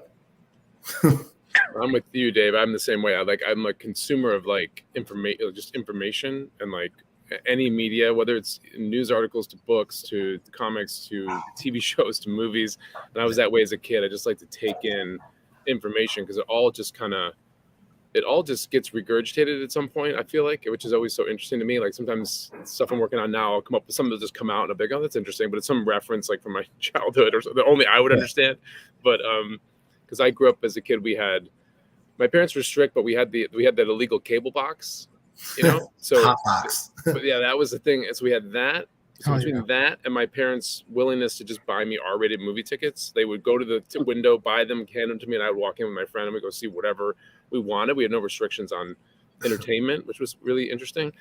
But that to me is where I got all my inspiration. A lot of my early stuff was more, I would say, comedy based. Like I was watching R-rated comedies, even with my parents, like Airplane and like Caddyshack and like things I didn't even understand really. I was like, R-rated. What's that? I didn't even realize Airplane was R-rated. See, you're so desensitized. Oh, there's boobs in it. There's like swearing. There's, I mean, it goes the full mile. You know. Interesting. Yeah. Does anybody have a preference on genre, like what they like to write more so? Like. Oh man. On my end, I don't think so. No, there are genres that kind of baffle me if I would try. Like, I remember for steampunk, we tried a Western, and that was difficult for me. But no, it more comes down to character for me and figuring out character. The genre isn't really super important to me. Yeah. I'm the same. I feel the same way. I think I get excited about the concept or the character. It was something in the idea itself, and that's what I get excited about. It doesn't really matter to me what it is, whether it could be straight horror, it could be just comedy, it could be whatever. It doesn't matter to me. It's funny you say that, Kev, because I feel like in Hollywood, it's different. It's like if you are pegged as a comedy writer, that's like any producer I've ever met. You'll be talking about a property and they'll be like, well, we have a great a comedy guy who can do, or we have a great whatever sci-fi writer, and it's like they put you in this. Well, that's what I guess. It's probably crazy that when you see like Jordan Peele though, like who went from like doing the Key and Peele show to like now he's doing these like semi the kind of horror mixed with like the world views and all this stuff. Yeah, I think comedy is the hardest thing to do. Like, I think that if you can do comedy, you can probably do pretty much anything. But you're right. In Hollywood, it's very, very much like you're the horror person, you're the sci-fi person, you're the action person, like, and never the twain shall meet. You're not allowed to be anything else. It's like they won't consider somebody for a comedy if they're a drama writer. Yeah. That's how I know. That's what I've noticed, at least. I've had the same journey though. I've worked on comedies and dramas. I've sold comedies and dramas, doing the comic books. Like if you guys saw my credits, you wouldn't hire me to write comics. You know what I mean? It's like, but but I just like creativity, but my agent doesn't like, people don't like it when you do different things, which is unfortunate because we should be able to do. The agent has their quota of who they want to represent and what they want to represent. Yeah. It's the same with acting too, in a way. Sometimes. Now it's less so. I think nowadays it's less. There's less of a line drawn. Except you probably won't be seeing Tom Cruise do a broad comedy anytime. Although no, he did try. One of his best roles. I prefer comedy if I could. Like I love writing comedy, but I just wrote a script that Wall owes me notes on because I'm having trouble with it. It's not a comedy. Don't give me that look, Wall. You know what it is. It's dark as shit, and it's tough to write. It's tough to write sometimes. I don't know. I like comedy. Anyone else not answer? Dave didn't say anything. David, I like it all. I mean, that's comedy's. You already You spoke. said Dave. You got to say Dave. David. Yeah, I like it all too. And I think in answer to Jeff Dean's question, did anyone in here ever use a pseudonym to write some other genre? Oh yeah. Who? Oh, Oh yeah. Well, Joe had a pseudonym. Oh, Mr. Tyler. Yeah. I love that it was still Joe. Yeah. Right. But then he passed it on to somebody else. He did. Oh yeah, dude. Yeah, that's hold right. on, my dog's That's right. Yeah, he gave the pseudonym on to another person. He That's bestowed hilarious. it upon them. Yeah. So we'll never know who that person is. Yeah, it's true. I remember early on, I was for one of my first gigs, I read everything, and I emailed you. I was like, "Who's Joe Tyler?" And you're like, "Oh, well, it's Was it J.C. Tyler? It was J.C. There was J.C. Brusha, then there was Joe Tyler. There's a few. It was a different. so can we still break out Joe Tyler if I think someone Joe had a lot of personality. J.C. Tyler or Joe Tyler made a comeback later. A different writer used. Yep. I'm assuming. I think. Listen, don't tell anyone, but I'm James 10 in the 4th. I knew it. I love your stuff. Love your So work. what are some of the biggest challenges you guys have as in writing? What do you guys find is the most challenging for you personally? Like when you're writing a script or whether it's comic. At this point, let's just say comic book script and keep it uniform. When you're writing a comic book script, what do you find to be the most challenging for you? And then I wanted to know what. We'll follow that up with what's the most gratifying. For me, it's momentum. I know that it's really hard for me to start, and I find that once I go, I'm better off continuing to go than stopping and hoping that I'll get back to it again. Because the momentum is, for some reason, in writing is just a really big deal to me. Like it's like I feel like sometimes I'm squeezing to try to get it out, and then as long as I keep going, I'll be fine. And then the second I stop, I have to do the whole process over again. Yeah, I'm with you there. I mean, the hardest part for me, I think, it's not it's just for me, it's dialogue, because I have to be some people can listen to music and do things. I have to sit alone and literally just have conversations with myself and kind of let the conversation happen. And it's the same thing. It's the momentum of having that conversation. It's almost writing it out while I don't even put it in the panels yet. I just write it out on a piece of paper and then I chop it in. And after I edit it out, but it's the same thing. It's the momentum of just having it. And then all of a sudden you stop and you're like, oh crap. I got to get back into this conversation. What was I just talking about? How are they talking and things like that? Especially too, that's why, that's probably why if any of us, I don't know, I know some of us stay up to late at night because you're kind of getting in a rhythm and you're by yourself and you kind of all of a sudden. I know Pat will send us scripts at 4 or 5 in the morning. Yeah, dude. Thing, I'll finish mine 2 or 3 in the morning. It's because you're by yourself and you're kind of just on a roll, and if you stop and you're like, I only have 5 pages left, but just if it's still the same scene, you can't jump to the next thing. Yeah. And on that note about being late in the morning and just working those midnight hours, dude, it's I sometimes have a hard time letting it go and being this is the draft, I tinker with dialogue a lot, I could maybe even put more time and just clarify some of my thoughts in panel description. That could definitely be a weakness of mine. I kind of breeze through panel description and sometimes look back and realize, oh, I could have given the artist a bit more of a foundation of what I was thinking about there. Because my thought goes, it's hard because you picture what it is in your head. And sometimes when I write, I'll look back, I didn't really word that in a way that facilitated the art too well. Because I'm thinking so much about the characters and what they're saying and how to say it the perfect way in the most brief way. And that I do kind of slave over sometimes too. But yeah, panel description is probably what I would say is most difficult, or plot. Plot for certain genres like mysteries can be really hard because you have to get all the beats right. And I tend to my preferred style of writing is to kind of just go in with the broad idea and then fix as I go along. but with certain genres, certain story types, you do for sure need a really tight plot. Yeah, I agree with the panel description is a pain in the ass. And when you think about how it's pictured in your head, and you have to really portray that to an artist who might not even have, and English might not even be their first language. Oh yeah, dude, yeah. And I always find that vomit draft, that first fucking draft is like the most. It's like I hate it. Like hate almost every part of that first draft. And it's like sometimes I go, I know while I'm writing, like half of this is going to be tossed, but I just need to get through a draft. And then once I get to the rewrite part, I'm okay.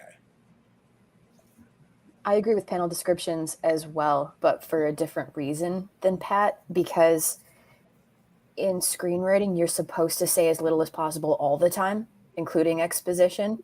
So like, if there's more than 2 lines in a panel description, I'm saying too much. I just need to let them do what they're going to do. And I haven't described what I see enough for sure in a way that facilitates the art to be what it should be. So I would say for me, it's hard to write enough. My drafts tend to be very, very short. And also learning to end every page, hopefully on a cliffhanger or a piece of dialogue that makes the person want to turn the page. Like that was the biggest thing for me to learn, because I don't have scenes to do it. I have pages. I have 5 panels to get people to want to keep going.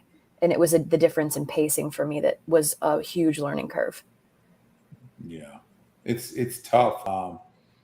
It's different, and Kevin can speak to this too, and Jenna, especially because you guys are screenwriting backgrounds. It's just vastly different than screenwriting, because you're not in screenwriting. You're really giving very little. I mean, you're giving description, of course, but you're not breaking it down into panels. You're not in a comic. You're choosing a moment in the time in that scene of what you're showing, right? In a movie, it's flowing. And then you leave a lot to the director to kind of fill in, or the reader to fill in. Whereas with comics, you have to pick like, okay, this scene, I want to show them talking to each other at a table and they're in the midst of this, or whatever it is. You choose that particular screenshot, essentially.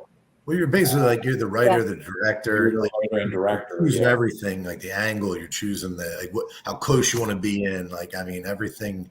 Because it all plays into the same thing where you're going into like, all right, I want this to be a serious shot, or I want to, like, or you have a lot of dialogue. It's really, I think that's I don't know. I find that kind of fun with that stuff, like where you kind of just pick like where it goes, and then sometimes like it doesn't always come across the way you want it to. I think that's one of the hardest parts, is where like you write something and it might not get drawn that way, or it might, and you kind of got to just like, sometimes you can get it fixed in layouts, but sometimes you kind of just got to go with it. Yeah, and I think that like a lot of it is just kind of rolling with it. David knows I'm annoying, where if I see stuff come in, and I'll literally take it in and I'll redraw it in stick figures and send it back if I need to. But like certain things, you're just like, all right, you know what? It doesn't matter. It doesn't matter if they're close up or not, or if they're far away. I'll make it kind of work. But like, yeah, I definitely see like where, because there's a lot of work doing the panels, because you're picking how the person should feel, the person should read that thing. And sometimes you might even forget, like, oh, well, I know they're going to have this person talk first, but they wind up drawing them on the wrong side, and you're like, crap. Like, and it changes the whole flow of the panel, and you're like, well, I don't know how they're not supposed to start this conversation. But no, and then sometimes you'll write it in a way you think it in your head, and then the artwork doesn't come back that way. But you also don't want to go. I mean, sometimes you figure that out in layouts, and then you just have it changed. But then sometimes you won't see it. Like, layouts aren't perfect, right? You're not going to know exactly what happens. And then sometimes you just have to redirect your dialogue and rewrite the dialogue based on what they drew. Yeah, that's a major part of it too, because you kind of have to make the call. Like, can I salvage this in letters? Can I save the artist the time and save this comic and its timeline, which is usually on a crunch? Can I save the time by having them just go, okay, and then save it yourself in a letter edit? And sometimes the answer is yes. But yeah, dude, the panel thing and the layouts thing can be rough because some artists, I'll have a situation where I'll need a change, and they'll go, well, the layouts told you what it was going to look like, but the layout is like a few small squares and a dot. Yeah, it's very rough sometimes. And you're like, okay, I think that looks good. Yeah.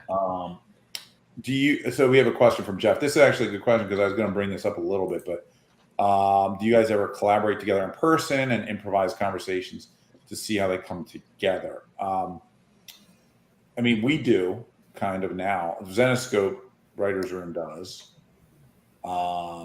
You know, for one example would be Mango and the Bunny Man, or you know, All Guts No Glory. You know, we have our writers' rooms that especially when we're doing that and we make each other laugh, and you're like, all right, that's kind of what that's got to work. Yeah, and we'll just start like riffing in the room, and I'm sure if Kevin, you know, as Kevin's been part of the writers' room in Hollywood, it might be similar, but you start bouncing ideas and you start sort of collaboratively writing scenes, and sometimes you'll throw out lines like, oh, he says this, and then you'll see if that gets a laugh, you know. I don't know, an example would be like when we were with Mango and we were talking about the trackers, and we're like, hey, yeah, like the one tracker tracks the bunny. Yeah. We were like, and we were just like, at that point, you're running on fumes and anything's funny. So you don't even know if what you're saying is really funny, but like the tracker, we're like, yeah, he poops a pellet and he picks it up and he takes a bite, and that's how he tracks the bunny. Well, at first we're like, hey, he picks it up and he smells it, and we're like, and then you're like, oh, then he bites it, and we're like, all right, let's have him bite it. And then we all laughed, and we're like, okay, that's going in the book. But like at the same time, it's so juvenile and stupid. You're like, is that actually funny, or were we just losing them? But we kept it, so maybe it was funny. Yeah, so I don't know if anybody else could speak to that, but we do writers' rooms we try to do a few a year, where we have a retreat actually, work on stuff. Have you guys been like Pat or Jenna? Have you done? Or even Kevin, have you guys done anything like that? Yeah, I mean, I've been in the room with you guys in the past, and I also now I have a FaceTime that I do, a Zoom with my editor Shannon Lee, and now Jeff Massey, who wrote Oz titles for you guys. I'm working with him on some Destiny New York stuff, and we'll talk about once every 3 months on a big video, and yeah, just work on some story ideas. Dialogue, I mean, because the end result is usually a writer alone, I don't like play a character and have Massey be like the other character and work it out that way, because the characters are ultimately both in my head. But I will workshop lines with him, like verbally for sure, and say, what about this one doesn't work? Why did you flag this one, et cetera, et cetera, et cetera. Yeah, I don't know if any of us has ever gotten into character and acted it out, but that'd be funny to see. I'd be down for it. I have a writing partner on some of my film stuff, and we'll definitely sometimes even go line by line when we're working out how things will go. But I find that when writing comics, the thing that I've learned through screenwriting that I brought to comics solo is to just, when reading the dialogue, make sure that every single character hopefully sounds like their own person with their own personality, because if it's just you writing something, I feel like sometimes people fall into the trap of like every single character sounds like the same person. They all have the same mannerisms, the same tics. And it's like, I think the number one thing that makes a good comic stand out is when different characters have different voices. So even without a writing partner, that's the thing I think I focus on the most. It's a good point.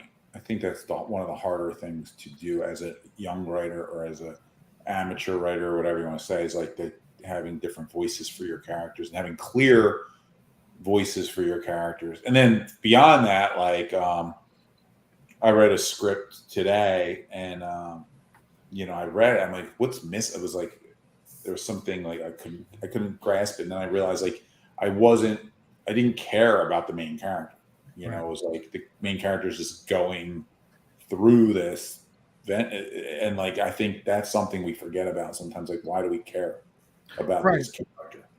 Yeah, and also too, to kind of compound on that, not only in Zenescope do you guys build characters, but other people have to match that voice that you've then built, and that's Yeah. been a really interesting thing too about working in a shared universe, both at Zenescope and with other publishers as well. You have characters in comics who you really you could bring your own voice to it, but you really have to also capture this established voice. And not everyone is able to sort of tap into characters the same way. It's definitely a learned skill. And there have been characters who have come to me a lot more smoothly than others. And I've had to really study some of the voices myself.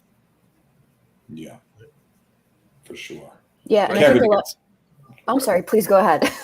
No, that's right. I just was going to say about the voices, because like I do find that your point, Jen, about the voices, which is true for screenplays as well, but the making people sound different and feel different, hitting all these marks in a first draft is tough. You know what I mean? And then you're also then under a time crunch. You know what I mean? So it's like, oh, you got to do all this, turn it in, and then get notes, because you got to make sure the story works, everything else. But I feel like this is part of the polishing where you can really dig into that, but you don't always get a chance to dig in on the things that you want to, because it's a ton of work and it's under a time crunch. Yeah, it's a hell of a lot of work to write a first draft. For me, I would say that's the hardest part, is actually getting the draft done. Because once the draft's done, then there's something everyone can talk about. You can work with it. You can change things. Then you can noodle with it. It's way easier. But that giving birth part is the hardest for sure. Yeah. Yeah, revising is so much easier than the blank page. Yes. Yeah, for sure. Well, have you guys ever dealt with? I know we're short on time. I don't want to. And we have a couple audience questions, but have you guys ever dealt with a time? And Dave, don't you dare say this anything negative here. Where you get a note from, or Kevin Townsley is going to put you guys on blast. When you get a note from an editor and you don't necessarily want to do it or want to agree with it, or necessarily don't agree with it, how do you resolve that challenge? Well, I think for me, like two parts to that, because the one part you were saying, like, do we ever collaborate? Like in some ways, you guys give us the story documents, you guys give us notes, you guys, when you're working with Zenescope as an outside writer, it's collaborative. It is, you know what I mean? You're part of the process with you guys. But I think with notes are like anything, it does ultimately for me have to ring true. And most notes, you guys give great notes. So like, it's easy to incorporate a note you believe in, you know what I mean? And sometimes if it doesn't gel with me, I either won't do it or I'll find a way to do it in my own way. Right. That would be where I would sit. I don't, if I'm straight up not going to do a note, I would probably say I would say I'm not going to do it. But I sometimes say, well, this is my version of the note. You can challenge it and be like, what? Why am I doing this? Like, what? I don't really figure out a way to be like, yeah, I get what you're saying, but in defense of note givers, and I definitely can't defend note givers in Hollywood because they're a totally different animal. I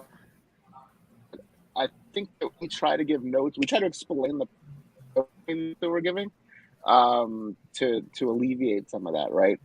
Sometimes we seriously, when we worked on the Witchblade TV show, got a note, why doesn't she have a dog?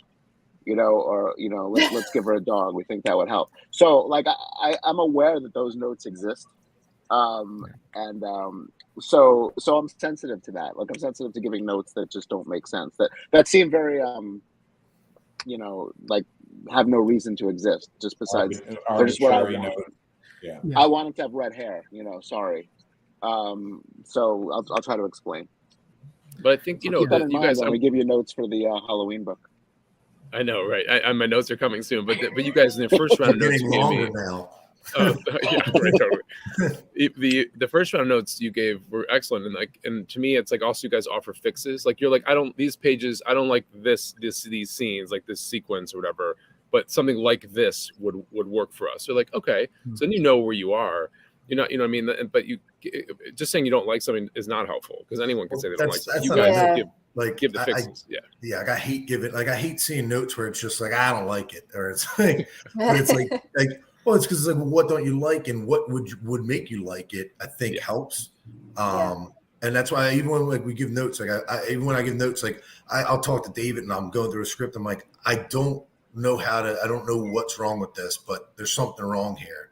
And I don't know how to fix it. So like, it might take us longer to figure it out. And then all of a sudden you're just like, all right, like, let's try this, or let's see if this works. But yeah, I hate giving notes where it's just like, well, try something different. And you're like, well, what different? Like, you figure it out, it's like, that's I think Less suck, more good. less suck.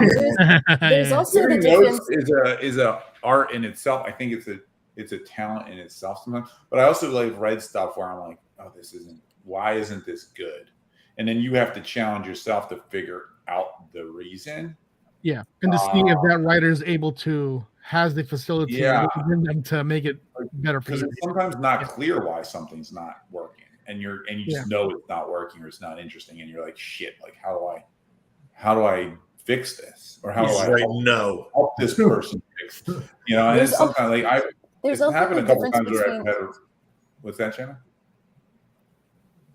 I was just going to say there's also the difference between working on like work for hire stuff with Zenescope and then doing creator own stuff, because David will say, when I was doing scripts and whatnot, he's like, listen, you can condense pages, 9 through 11 into 2 pages. And I'm like, yeah, you're totally right. I'm overwriting. But on creator owned, like I had an editor be like, do you really need page 9? And I was like, yes, I made up this story in my own brain. I do need page 9. Like there's a huge difference between like shaping a story that's already there and like someone coming in from the outside and saying this thing that you made up is wrong. Like you're like, I have 2 page 9s now. That's what you get. Right. Exactly. Yeah, because like when you're hired to write somebody else's stuff, you have to be at least okay. You make it work. Yeah, that's your job is to take what they said and be like, all right, I've got to find the note within the note. They didn't like it. Here's possibly why. Let me figure it out. Sometimes I ask for notes and I get a ton, and then I just pick the ones I like. Well, we try. I mean, even that, like from our end too. Like a lot of it's more like we also don't want to get you to the point where you're like, I can't write another one of these scripts because it's like you already did the work of writing the script, and it's like to figure out like again, like where it's like I can't please you if you don't tell me what like you need. It's like you're making people do extra work, and you're like, what? Like that's not the point of this. Like I'm doing the job. Tell me what you need from me. Like, I mean, at least that's how I look at it. Is like, yeah, like it's same with David. Like we don't want to just give notes like, yeah, add a dog, or like, you know what, they should have 6 dogs. Like, what's that do with the story? Like, just because they have them. Like I always wanted to see it. Well, I've seen that happen. Kevin, I don't know about you. I've seen that happen in Hollywood too. Like if you're working with a bunch of producers, and I won't name names, but we were writing a script for one of our properties that ended up selling, but then it didn't go anywhere after that, unfortunately. But there was producers on the project that probably shouldn't have been there. Kevin knows who they are. You can guess. And they would just give notes to make themselves feel relevant, or like for being in the room, like to contribute, and justify your job. Yeah, and like it was like it was so bad, and they weren't, they weren't even storytellers. They were just hangers-oners that got lucky. And that's always an interesting thing when you have that happen. It doesn't happen with comics, obviously, or at least that I know. But yeah, but I think if Dave and David and you, Ralph, but if you guys were both just editors and publisher with no writing experience, let's say you've never written, I guarantee your notes would be way different and they wouldn't be as good. It's because you understand the process. You really understand actually doing the work. Like it's not, you understand the comic process, sure, but like when you have to sit down and bang out a whole script, like you have respect for it. Yeah. And any of the notes you guys hate, they're from Ralph. They were Joe's. Yeah. I think that an equivalent of that we could see in comics as far as notes that make no sense are notes that we get from licensors, because licensors are representing different things that we kind of can't know about. Like some actors in a licensed comic might not want themselves drawn a certain way. Some companies may be sensitive about certain topics and ideas. So those are generally where the weirdest notes come from me, is from a licensor. Yeah, I can see that. I mean, we did a couple licensed books. Those weren't too bad. I mean, Pat, you were No. writing Charmed, and they were pretty good. Yes, But CBS that's a was whole fine. other, Yeah. that's a whole other avenue we can go down. I know we're short on time, so I'll ask one last question, and then we'll let everybody get out of here and get Jason back on. And I'm sorry if I didn't get to your question that you guys asked, but it's not my fault. Jason's telling me to hurry up. Hi, Amber. So, what's the most important aspect of storytelling to you? I think emotionally investing in the main character. That's the number one. That's our number as a writer. I think your number one job, and even if it's someone you don't like, a character you don't like, an anti-hero, whatever, it's understanding why they are the way they are, and once you understand that, you can invest in them. Making them empathetic and or just understand. Oh, this shit happened to them as a kid. Like, okay, cool. I might not agree with all the choices they're making, but you know what? I understand where they're coming from. But it's always hard when you don't understand a character's motivations. If you don't understand their motivations, you can't connect to them. If you don't connect to them, you don't give a shit what the story does or how interesting it is or any of that, in my opinion. Kevin, you stole one of the best answers here. Oh, yeah, that was a good one. That's a good one, Paco. That was a good one. Yeah. Anybody else have one? We can all agree that's probably the most important aspect of storytelling. Yeah. Yeah. The only thing that I would add to it is that I kind of in addition to investing in the main character, I think that if you can pair a main character's journey with a theme that searches for a truth that can mean something important to both you as a writer and the audience, I think that could be something very special. That's what I try to do sometimes. And I think too, to make people laugh is fun. It's great. Yeah, I mean, I feel like I have to enjoy it at the end. Like if I wrote something and at the end I'm like, what the hell? Like I don't ever want to see it again. Then like you did a bad. You didn't. Like you're like I don't want to look at this anymore. But I mean, Going off of what Kevin said, I think it's a lot of. Oh, I'm sorry, David. Go ahead. Dave, no, go. I was just gonna say that in terms of characters, I think I'm having some Wi-Fi issues. In terms of characters, a lot of times people will say like, I didn't like that movie. I didn't like the main character. And I think that the miss there is like, you don't have to like the main character, but you do have to make them interesting. Like people always conflate liking something with being interesting, but there are plenty of characters out there that people love that have no redeeming qualities. So for me, it's getting, like you said, getting people invested, but like making sure that it's interesting, because otherwise you've lost them. They're going to flick to the other Netflix show, you know what I mean? Or put down the comic. Or even I need story logic. I don't care what you do in the story, but as long as it makes sense to that universe. I don't care if they're flying with, like, they all have like an extra arm or something like that. Like it has to, like, I hate when story logic just breaks just for the fact that like, oh, well, we needed this. We forgot to put this in there. The old extra arm. Never got published. Whenever I'm stuck, I'm like, I'm going to give him an extra arm.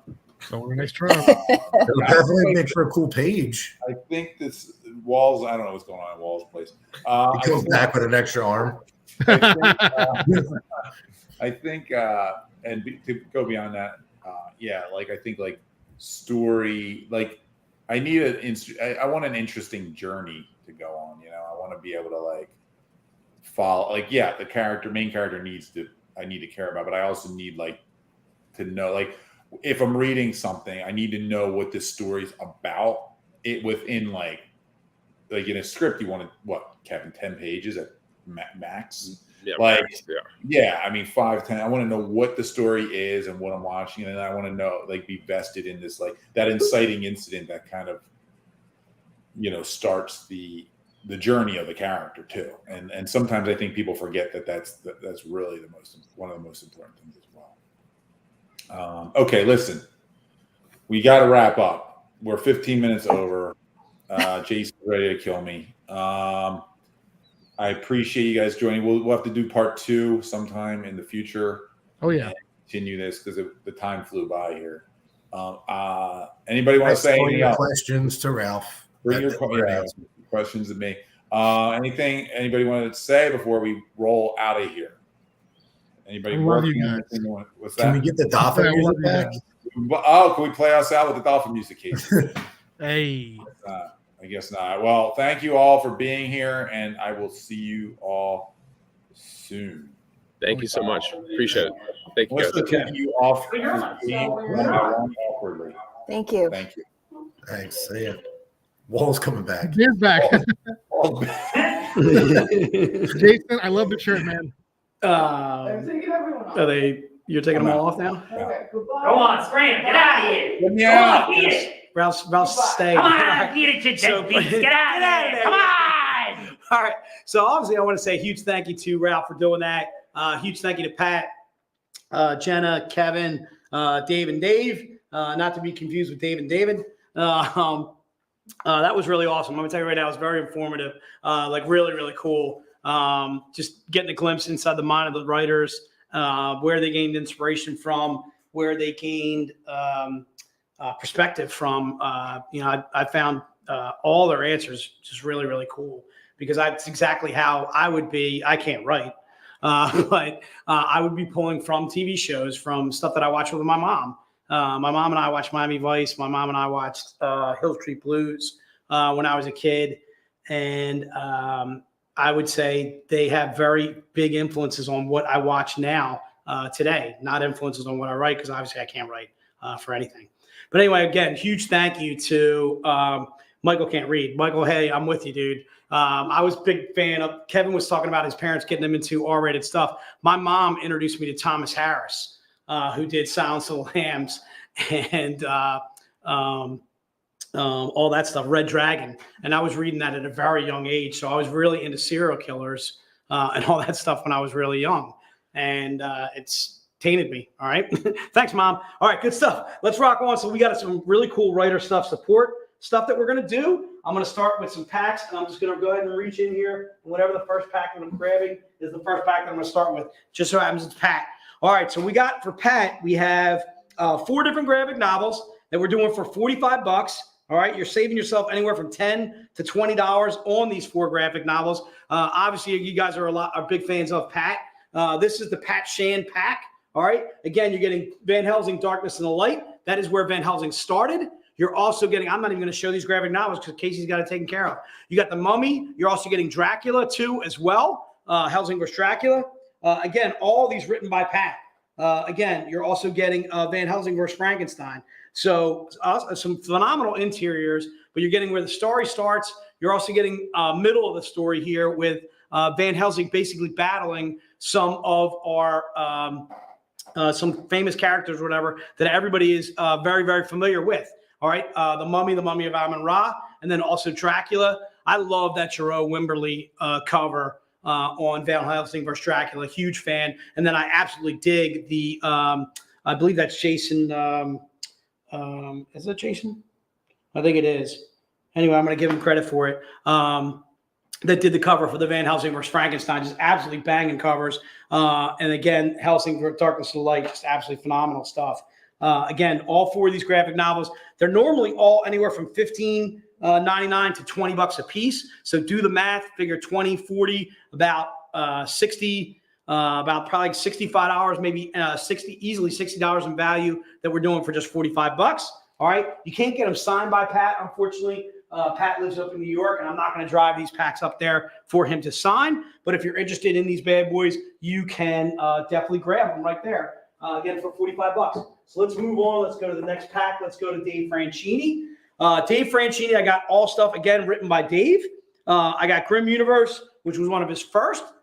He did the story for the Goblin Queen in here. This was actually also written by Pat, too, as well. Anthony Spey actually did some writing in here, too, as well as Dan Wickline. I've also got The Princess Ninjas, which is one of Casey's favorite books, one of Stu's favorite books, too, as well. And then the first 2 volumes of Belle. Our Belle Beast Hunter, she is exactly that. She is a beast hunter. Her mother was a beast hunter before her. Father was former military. One of the first beasts that she winds up fighting is down by the Free Public Library down in Philadelphia. So it's Philadelphia base to start. Our version of Alfred would be the candlestick. He's the guy in our ear to start. And again, our Belle, I would say almost like a female Batman. She is absolutely badass. She's got these almost kind of like a utility belt, all kinds of gadgets that she uses and so on and so forth to fight monsters and so forth.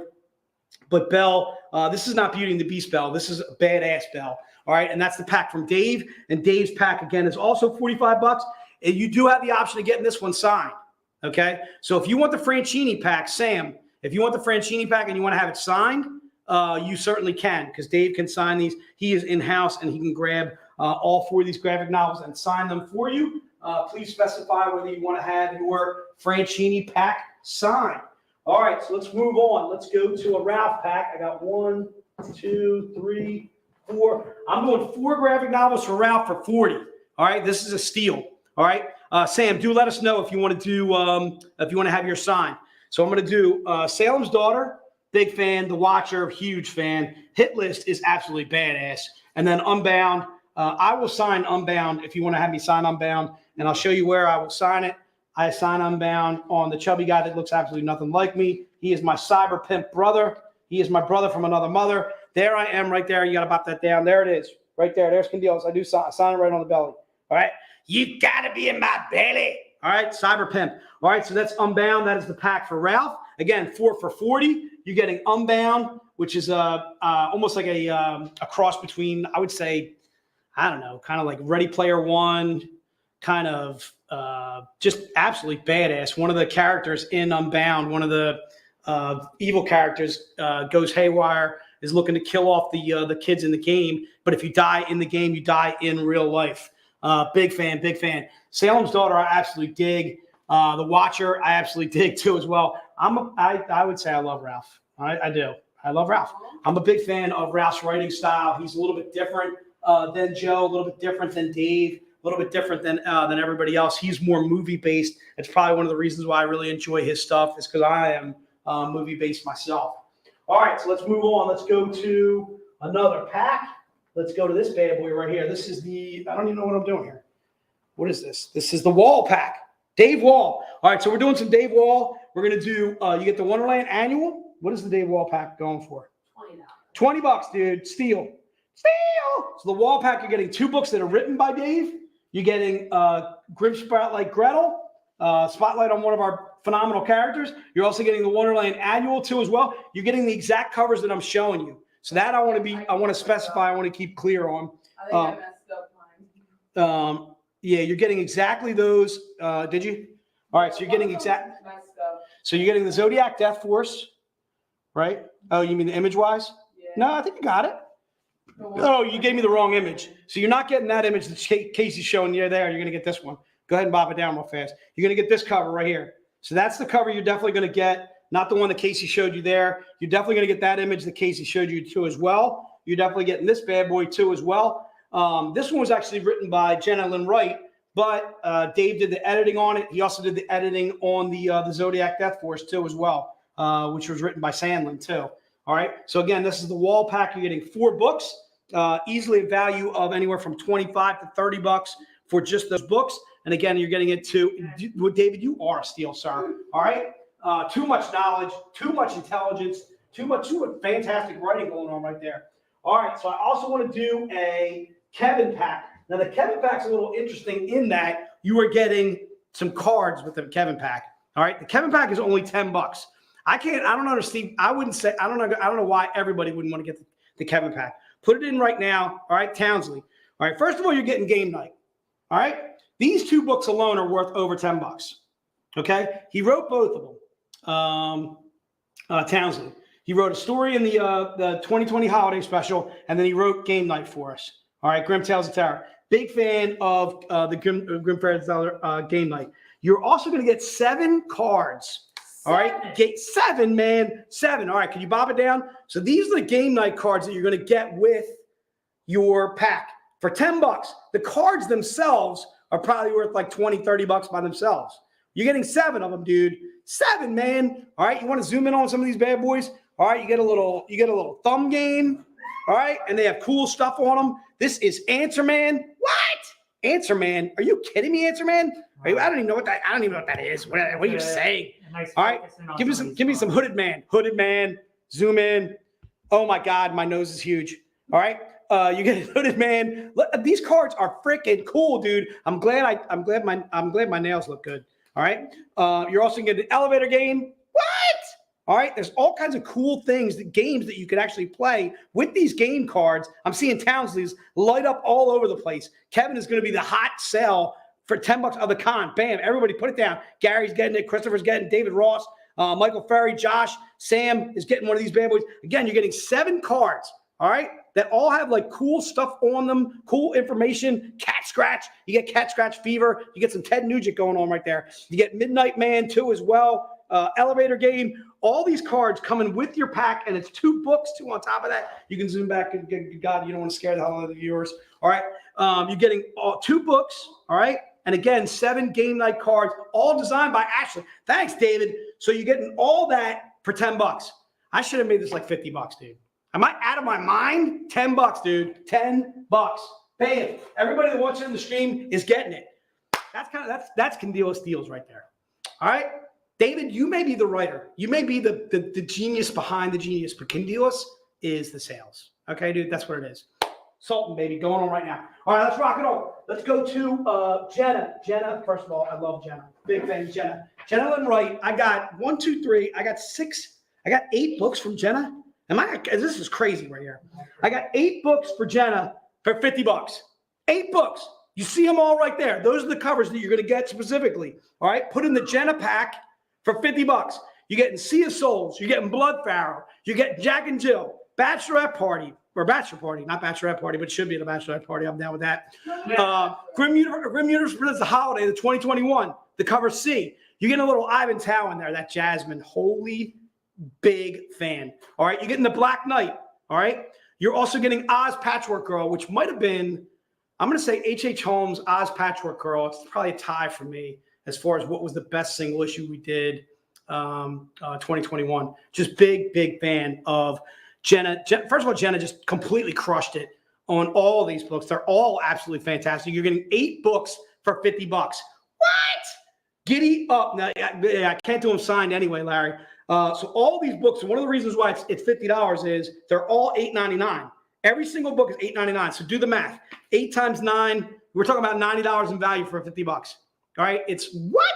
All right. Giddy up. It's like $72 worth of value again for $50. Steal of steals. I'm doing 8 books. Am I doing 8 books? 8. I'm taking, you know what? You don't get the Oz Patchwork Girl. I'm keeping that. Just kidding. You can keep it. You can have it. All right. Again, all written by Jenna. All absolutely fantastic. All these books, again, all 8 of them for $50. Put it in the notes. It shall be yours. You do my segment. What was your segment? What are you doing? What were you selling?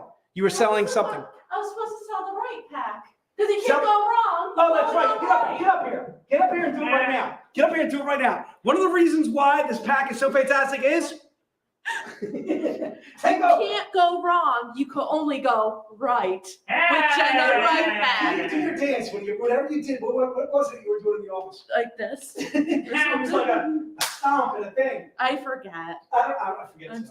Okay. You can't only go right. Going, You can only go right. bang! Everything's right there.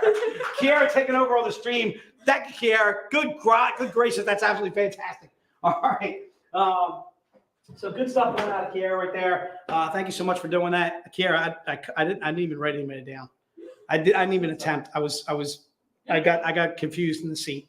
As soon as I was over there, I felt like, oh my God, where's Di? Where's Kiara? I need help. All right, all right. So good stuff.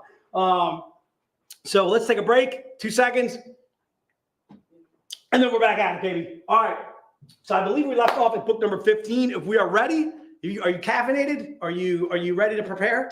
All right, so we're going right up against it. We're going right up to 9, dude. We're ready. We have determined that we're going up to 9 and we're ready to rock and roll. So we're at book number whatever this is.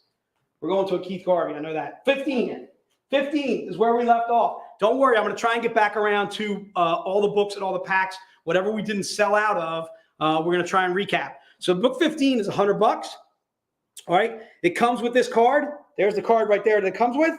Okay, I could say right now there's already some fantastic sticker work by Jay. There's some slippage going on right now. Big fan. Slippage. Slippage is good. Slippage is good. That's what they want. Give them what they want. Give them what they want. All right, I'm a man of the people, baby. Man of the people. Book 15. If I didn't get it yesterday, bam, Eric, put you down for 15, dude. All right, I lost the numbers. Where are the numbers? Give me the names. We're doing 9 of these bad boys. All right, we're doing 9 of the Keith Garvey nude. Book number 15. I'm gonna say right now, it looks like we're getting quite a few names, so I'm gonna try and keep this new buyers only. Jenna, we got some oopsies for you. Jenna and my girl, not Tammy. Who's my other girl? She's always in the stream. She loves the oopsies, huh? Catherine? No, not Catherine. Oh my God, I can't believe I'm forgetting her, huh? Anyway, big fan. Always a big fan of the oopsies. I know the guys are a big fan of the oopsies. That just goes without saying. All right. So good work out of you guys and gals. There's book 15. You want to put it in the notes. Let me get my Tammy. I know you do love the oopsies too, but I'm trying to think of the other young lady too who loves Kitty Grace. Absolutely loves the oopsies too as well. So I don't know why I got Kitty on the brain. Tammy, I'm always thinking about +1. I'm always thinking about you. I'm always thinking about +1 literally pushing you out of the ocean. I can now picture you as a dolphin jumping and +1 like springing you out of the water and then popping his head out and going like something like that. I can picture him doing that.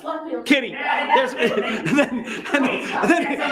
And then Casey like slaps him back down. Get down there, +1. And she's anti-dolphin. Yeah. Kitty, yes, I was throwing a shout out to you, darling.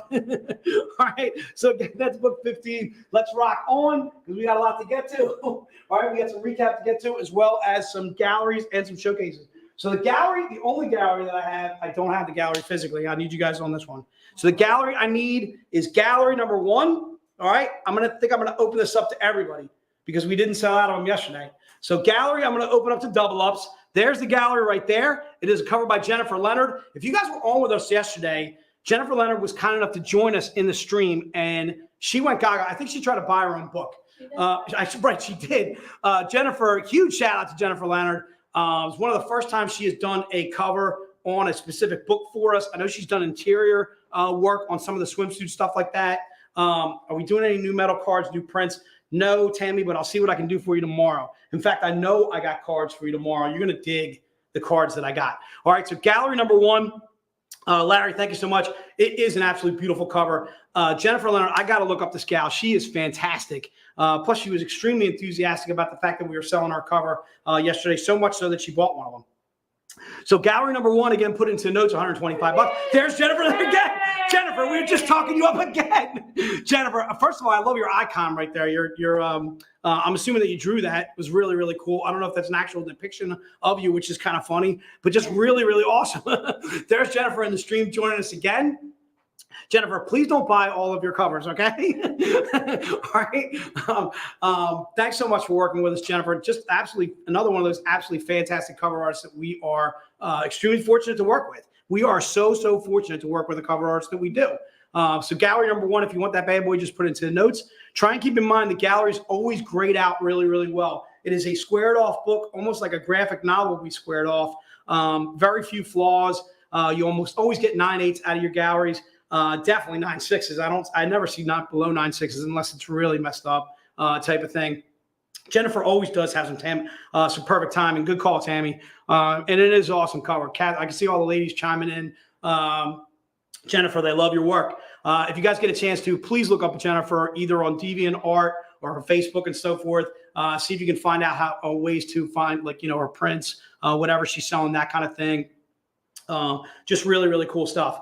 All right. So again, that's gallery number 1. Put it into the notes and it shall be yours. Let's move on. If we're ready to rock and roll, let's do it. Let's go to the Elias Chad Zudas. This will be showcase number 1. All right. Showcase number 1 is the Z-rated. And yes, this is, again, some fantastic sticker work by Jay. All right. You notice how the Z-rated is covering up the horse. All right. A horse is a horse, of course. Okay. So if you look at that one on this side of the screen, and actually this side of the screen, okay, over here, bad. This, good. Okay. You get the Z and then you get the rated. All right. Everybody was looking for the ED. There it is right there. There it is right there. You get the whole thing. Whole kit and caboodle, $100. Showcase number one. I'm going to allow double ups on showcase number one. Showcase number one, go ahead and put it to notes. Even if you got it yesterday, there's Mark chiming in, Mr. Ed. Mark, thank you so much, sir. Thanks for playing. All right. So again, showcase number one, again, it's $100. It is based on a game you're very familiar with. It has a K instead of that QUE. All right. I don't want to, based on infringement, whatever's. I'm not going to say what it is, but you guys can say what it is in the stream. All right. So again, showcase number one, again, it's covered by Elias Chadzutis. Just absolutely fantastic work by my main man, my Greek brother from another mother. All right. Just another one of those phenomenal cover artists that we work with. This is Elias. In fact, you can buy this and then you can meet Elias in Philly VIP event. All right. My Greek brother from another mother. In fact, we're going to be taking pictures together. All right. You're going to see why we look a lot alike. All right. Elias is just a handsome man. He's so handsome. Goodness gracious. All right. That's showcase number one. Put it into notes. Shall be yours. All right. Let's go to showcase number two. Showcase number two is the Paul Green. It is this girl right here. And it looks like we got 10 of these bad boys. All right. Showcase number two. Number two. Oh, this one I think you got me beat, Case.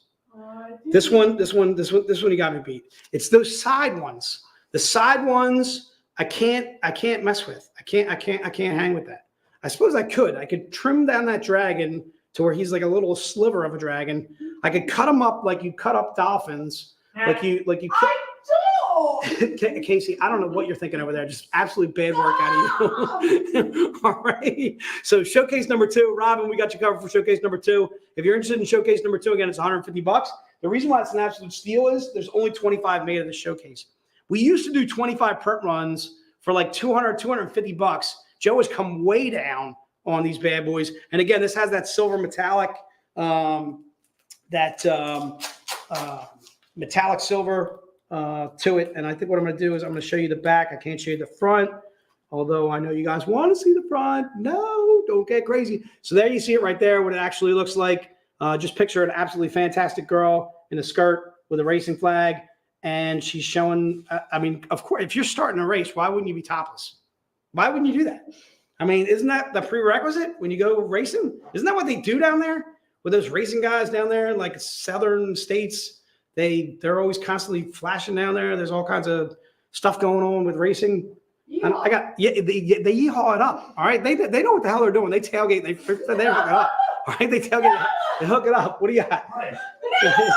What? Oh, wow. Casey, I can't believe you would type that. What is going on? The checker flag is at the finish. Right. So she's finishing off the race. But I'm saying, Mark, she could be starting the race too, is what I'm saying. All right. She could be rocking it out. All right. Apparently, Casey coming out and saying that she hates dolphins. All right. Dolphins, all the dolphins. Right. All dolphins. I can't believe it. It's just like literally while the race was going on, Casey was like, those damn dolphins, that damn Tammy Morris Gaffney, and damn +1. Those dolphins, I can't believe they won. All right. But monkeys are nice. I don't know about that, dude. Monkeys can be kind of mean. Man. All right. So anyway, let's go to showcase number three. Showcase number three. We got plenty of these. I'm gonna allow double ups on these bad boys. All right. Showcase number three. What? So showcase. Yes, she hates Flipper. Yes. Yes, Mark. I know. You almost can't believe it. You can't believe it. It's happening. Okay. You can't believe it. All right. Casey. What are you going against me? Stop killing my brethren. Whatever that is. All right. Showcase number three. Again, showcase number three is watch out for the dolphin pox. Showcase number three gets $100. Covered by Ali Garza. Inked by my main man, Mustafa Musa. If you guys haven't had a chance to meet Ali, you're going to meet Ali in Philly. Now's the chance to buy this bad boy. You pick it up. You bring it to Philly VIP event, baby. Not only do we have Elias, the man, the myth, the legend. Not only do we have Keith Garvey, we got Ali Garza. We got Pat Shand. Okay? We got the roof. All right? We're going to be rocking. We got Dave Wall. All right, dude, enough said. All right, all those guys. Joe, Dave Franchini. It's going to be off the chain. Diane might be there. Diane might be at the VIP event. I'm keeping my fingers crossed. She's been at the last two that we had in Philly. All right. This is going to be the chance to meet the gal, the accountant. All right. Going to be a chance to meet Kiara. Are you going? Yeah. All right. Kiara's going to be there too. I'm going to tell you right now, you're going to be able to meet all the gals behind the scenes, the ones putting in your orders, the ones taking care of you guys. You're going to get a chance to say thank you. All right. At the Philly VIP event. Who, Gary? Everybody that I just talked about. All right. Who? That's who. All right. So again, showcase number 3. Bam. Put it into the notes and shall be yours. So it looks like we made it back around. So we're going to do some recap. And this is going to be some fast recap. All right. I want you guys to be ready for some flying. I got a feeling a lot of stuff is sold out. So I'm not going to be able to get to everything. But what I'm going to try and do is get to the stuff that I can. All right. So let's rock it on. So what we're going to do here, Kiera, is let me see how many you got left of the first item. The first item was the Zen box. Out. We're out of the Zen box. All right, so if you need the Zen box, you got to come back tomorrow. I'm going to have another 30 or so Zen boxes tomorrow. I'm going to keep that to new buyers only. What do you got? Pack number 1, I got 4. All right, so pack number 1, I'm going to keep it to new buyers only. Pack number 1, again, is $100. And I'm going to show you the books that are in pack number 1. It's this bad boy, this bad boy, this bad boy, and this, the Keith Garvey. And you also get the card. All right, so pack number 1, again, is $100. And I'm doing new buyers only on this. So if you bought it yesterday or you bought it in the first hour today, you cannot get it again. All right, so I'm looking for 4 new buyers. Stephen Ponsler, you are one of them, sir. So again, you're getting this book in your pack. You're getting the eBass. You're also getting the Billy Tucci Secret Retailer. What? That we've already determined can go for anywhere from $60 to about $75. That is pretty much 2/3, 3/4 of the cost of the pack itself. Steal of steals, the Billy Tucci. You also get the J. Anacleto. I got sticky notes all over the place that I'm showing. You get the J. Anacleto. That's going to be in your pack. You also get the Keith Garvey. This is going to be in your pack, Steven. All right, ba-bam, ba-bam. And can we confirm for Chuck whether he got pack 1? He got it. Chuck, you got it, sir. You're good. Did I get a Zen boxed? Tell Jeff Dean yes. Yes, Jeff, you did get on the Zen box list. You are good to go. And you also get the card, too, with it. So, again, you're getting all those books in your pack, Steven. Those are yours. All right, let me see if I can get rid of some of this stuff. This is book number 2. This is book number 1. We're going to go back around to those. How many pack number 2s do I have here? We're out. We're out of pack number 2s. How about pack number 3s? I know we're out of that. Pack number 3, we're out. Book number 1, I got a few left, right? Let me see the number. Looks like I got a decent amount. Yeah. All right, so I'm going to allow double ups on book number 1. Let's go book number 1, $20. And I'm going to allow double ups. Okay? All right? But I want to make sure Stephen Ponsler is one of them in case he wants to get it.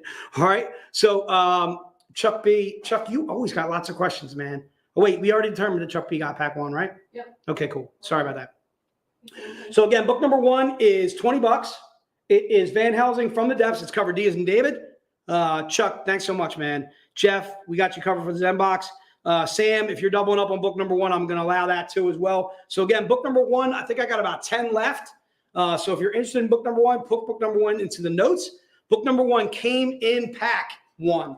Did I get a Zen box either today or yesterday? Eric Hansen, can you look that up? Got one today. Eric, you got a Zen box today, so you're in good shape, my friend.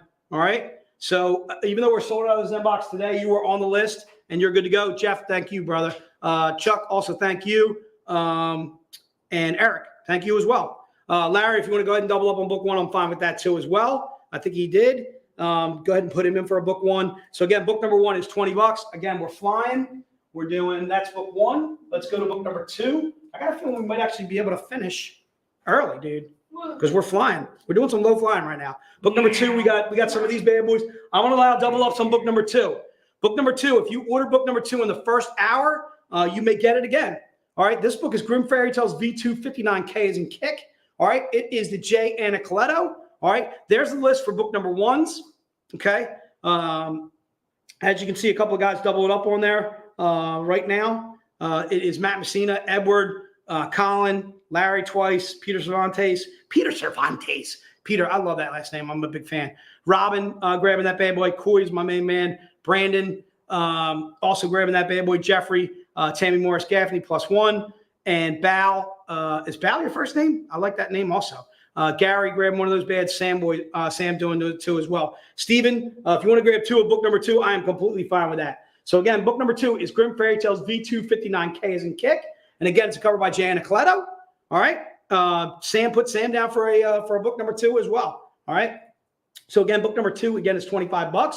It is Grim Fairy Tales V2 59K as in kick. It is a $2.99 print run. It's one of those funky print runs that Joe always does. This is what we call our lingerie collectible. The first one that I showed you is actually what we would call our icon cover. To me, any one of these books are ideal starting points. Ideal starting points, ideal collectibles too, as well. Ideal books just to grab from us if you've never read anything by Zenescope. Did we get any like new buyers? The new buyers thing that we were talking about before? Yeah, Did we get any of that stuff? I think I was just messaging one of them. Okay. So what I want to do too as well. So the other thing I want to try and reiterate is every $200 order placed, meaning a combination of yesterday and today, or if you just hit $200 today, you're automatically going to get this print for free. That comes with your $200 order. Okay. And then also, if you are placing your first order with us ever, make sure you put hashtag VCon Virgin, hashtag first time, whatever you want to put, just put a first timer or something like that in the notes. If you order from us something from the stream, whether it was yesterday or today, and this is the first time you've ever ordered from us, whether in the stream, it's got to be the first time period. Like, yeah, you couldn't have ordered on the web store before. We're going to throw you a free graphic novel, and we're going to throw you a free magnet too on top of that too as well. I'm going to try and get that graphic novel signed too as well, which should be really cool. Okay. And then I already talked about the VIP event. Make sure you guys go to hotflips.com for all of your Hot Flips needs as far as top loaders, bags and boards, tubes, Mylar bags, all that jazz. All right, let's rock on. Let's go to book number, where are we at? Book 3? Oh. How many we at book 3? 3. It looks like we got a decent amount. 8. All right, let's keep that to, do I want to do no, let's do double ups. Let's go crazy. All right, let's go book number 3. Open it up to everybody, dude. Anybody wants book number 8 or book number 3, put it in the notes. All right, book number 3 is The Grimm Fairy Tales, May the 4th, 2022. K is in kick. This was part of pack number 2. So if you got pack number 2 and you already got book number 3, this would be a triple up. All right, so if you want to grab this bad boy. So again, book number 3 is $20. All right, it is Grimm Fairy Tales, the May the 4th cosplay, the 2022. It's cover K is in kick. All right, put it into the notes, and it shall be yours. Again, it's covered by Elias Chad Zudas. All right, and if you're interested in that bad boy, Larry looks like he wants to grab another one of these bad boys. He certainly can. All right, and then also we're going to be doing the Sylvester coming up, which would be the connecting cover to that. All right, so I'm going to go ahead and do that. It's the Philly VIP event Facebook group for attendees. First of all, anything VIP Facebook group, you can talk about whatever you want to talk about in there, David. But are we doing like a private page There is for Philly? There is Come on up here now. Yeah, there is a Facebook page for. Hold on, let me get in front of the camera. Jump your thing. Hey there. There is a Facebook page for the Philly VIP event.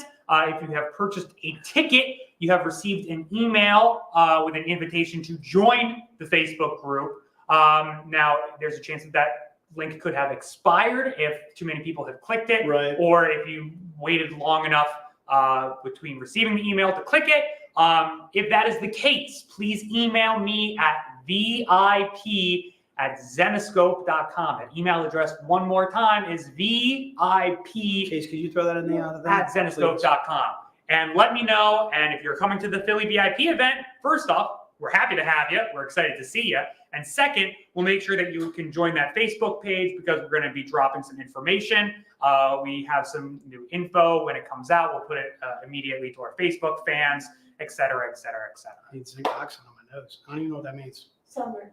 It's summertime. And the living season. I'm you know what it is? Watch is I'm just tan, dude. All right, Jay's black. Yeah. All right, Jay gets tan. Okay, you see Look the at- comparison right there. You see what I'm talking about? Casey, come here real Jay quick. gets dark. Casey, we don't want to blind him. Are you sure you want to put Casey up here? Come on up here, Casey. Show off your pale sticks.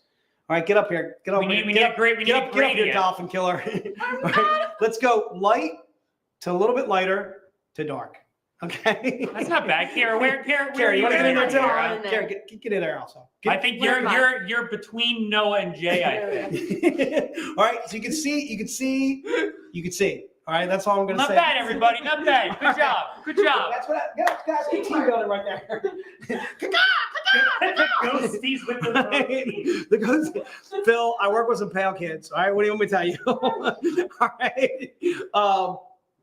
So let's go to book number 4. How many book 4s do I got left? 6. I got 6. All right, I'm going to keep this to new buyers only on book 4. Larry, shoot me an email. You know where you got me. All right, dude. Book number 4 is Robin Hood, Heart of Darkness, cover D. I'm going to keep this to new buyers only. I need my banner. is what I need. Book number 4 is the connecting cover. It's the Elias Chadzudas. Thank you. That works. Let's go. There it is right there. Ba-bam, ba-bam. All right. Casey, what do you got against cats? You got anything against cats? Oh my God. I know you're not a fan of the dolphin. Oh, wait. Weren't you playing? You were playing the cat game. Yeah. Cat game. Stray. All right, Stray. Casey was playing a cat game last night, apparently. She was telling us about this at dinner. All right. So there you go. Ba-bam, ba-bam. There it is. Elias Chadzudas. Big fan, big fan. All right, let's rock on, dude. Let's go to, how many we got left on book 5? Book 5 is probably trouble. Book 5 is gone. Book 6 is gone. 7. 7, man. 7, we're going to open this up to everybody. 7. Is this 7? 7 not is seven. Jay and Colette. The Jan. Okay, I almost shouldn't leave this. All right, let's go. Let's open up this to everybody. Anybody wants book number 7? Double ups are also allowed. All right, we got the A and the T. What? Fantastic work. Although my A and my T is kind of big. I think you got me beat on this one too, Case. I think you do kind of got me beat. It's close. I got some tweener though. I got some tweener. I got some upper, under. You got upper and under and cider. But I got tweener, dude. I always got tweener. Tweener. Jay Anacleto, $100. The book itself is Grim Fairy Tales V259. L as in Larry. L as in what? Larry Younger is getting to grab another. Larry, you're always down. Larry's always down to grab another book. All right, book number 7 is Grim Fairy Tales V259. L as in Larry. Shout out to the Georgia Bulldogs, dude. Shout out to the Georgia Bulldogs that are now Eagles, dude. All right. My main man, Kobe Dean, who's going to be the starting middle linebacker for the Birds. All right. And the big man, I can't remember his name, that kid's freaking gigantic. He's like 350 pounds. Jesus Christ, the kid is huge. All right. Huge fan, big fan of these Georgia Bulldogs. Jumping on the Birds. Jumping on the Birds, baby. All right. Grim Fairy Tales V259L. And I'm opening that up to everybody. And that is book number 7. Let's go to book number 8. What do we got on book 8? Let's open that up to everybody. All right. Book number 8. We're going to open up to everybody. Book number 8 is, damn, Case, you were all over that banner, dude. You were like, boy, I'm not messing around this time. All right, this one, I got it. Come on, give it to me, dude. What do you got? Hello. I ain't got no oopsies, too. Hello. Maybe we leave a little more to the imagination. But I'm going to tell you right now, give them what they want. All right, big fan. All right, what? No, zoom in on that. All right, no, I'm kidding. No, you can stay seated. I can do the zooming myself. Zooming. Yes. Yes. All right. You guys can do this at home, but you have to buy the book first. You can do this at home. This is for all those kids out there. This is for Kevin, who was allowed to do this when he was a kid. All right. Oh my God. Zooming. Oh my goodness. I got to get it in frame. Focus. I got to get in frame. I got to get in frame. I got to get up. I got to, oh. Holy guacamole. Now I got you beat all day long and twice on Sundays. But bam. All right. I think we could get closer. You think you can get closer? I'm going to try and stand still. I'm going to try and zoom. I'm going to try and I'm going to tell you right now, how hard is it for Noah and I to zoom and get in the frame? Get those things in the frame. The jumblies, A and T. Hold. No, we're out of control. I'm not moving. Stay on target. Loosen up. Stay on target. We got cleavage, boys and girls. What? Elias what? Robert P got hit in the eye. Robert, I want to apologize, Robert. Any flying objects, anything that hit you from the camera, sue somebody else, not us. All right? David, you just got hit in the eye. David, I want you to know we don't do anything like this at the booth with your daughter at the booth. I want you to know it's completely PG at the booth. These things are under wraps. Casey makes sure she puts a sticker on everything. She makes sure everything is all covered up. We don't want any young ladies getting offended. Okay? All right, good work out of us. All right, ba-bam, ba-bam. There it is right there. Book number, I don't know where we're at. I'm completely confused. Book number 8, I think we were at. Book number 8. All right, let's. What do we got? Got anything left on book number 9? Number 9, we have it. All right, book number 9. I'm going to open up to everybody. That would be the connecting pair. No, I'm going to need you again. Book number 9 is the Robin Hood Heart of Darkness, Ethan Edgar. This is the connecting set. We're going to open up to everybody, and we're going to do some zooming. This is who gives you this content? Are you kidding me? Z rated. ZR. Wait a minute. DQ on the Z. No way. What are you talking about? My Z, you see something? Yep. Give them what they want. I'm going to tell you right now. There's not, no, wait a minute. Look, now, again, no, it's gone. You thought you saw something, it's I gone. think it's a glare. I think it's a shadow. You're catching a It's a shadow of a nipple. Free the nipple. You're Free catching it. Free it, goddammit. a reflection. All right. This is good TV going on right here. I'm going to tell you right now. Thank you, Noah. Once again, that was book number 9. Book number 9 is $100. Put it in there. Put it in the notes. Tammy's going crazy over there. There's hills and valleys, says Mark. Rebecca can't handle herself, David. You are 100% right on that. Just some really good work going on this book 9. Elias Chadzudis, he is getting a big sloppy kiss at the VIP event. And if he has, it's a shipple, right? Some catnip. It was a shipple. It was a shadow of a nipple. I don't know if any of you guys ever saw Boomerang. Boomerang, they talk about when they're trying to like phase out her nipples or something like that. She was doing a commercial and they were, she gets topless. What's her name? Grace, is it Grace Jones? I can't think of it. Anyway, he was like, it's an actual nipple because I'm drooling. All right, so let's rock on. Let's go to book number 10. We have it? 10, we're out. $10 million, $10 million, $10 million. Book number 11. We got four. How many times are we going to pass the ball? 4. All right, book number 11. We got 4 of these bad boys. This is the double up. All right, not only you do this, you can do that. You can do this, you can do that. Holy God, 225. Bam, a 50 print run, colored. All right, we are established for Michael that the non-Z-rated color of this is in pack number 2. All right, so if you got pack number 2, you got the color version of this bad boy, non-Z-rated coming to you. All right, and there they are. Z-R-A-T. Z-R, and then somebody stole the ED. All right, the ED is somewhere. The ED is somewhere. All right. The ED is somewhere. Okay, it's got to be somewhere else. Okay, there it is. Book number 11, 225. Put it into notes and she shall be yours. All right, I need to put this back here.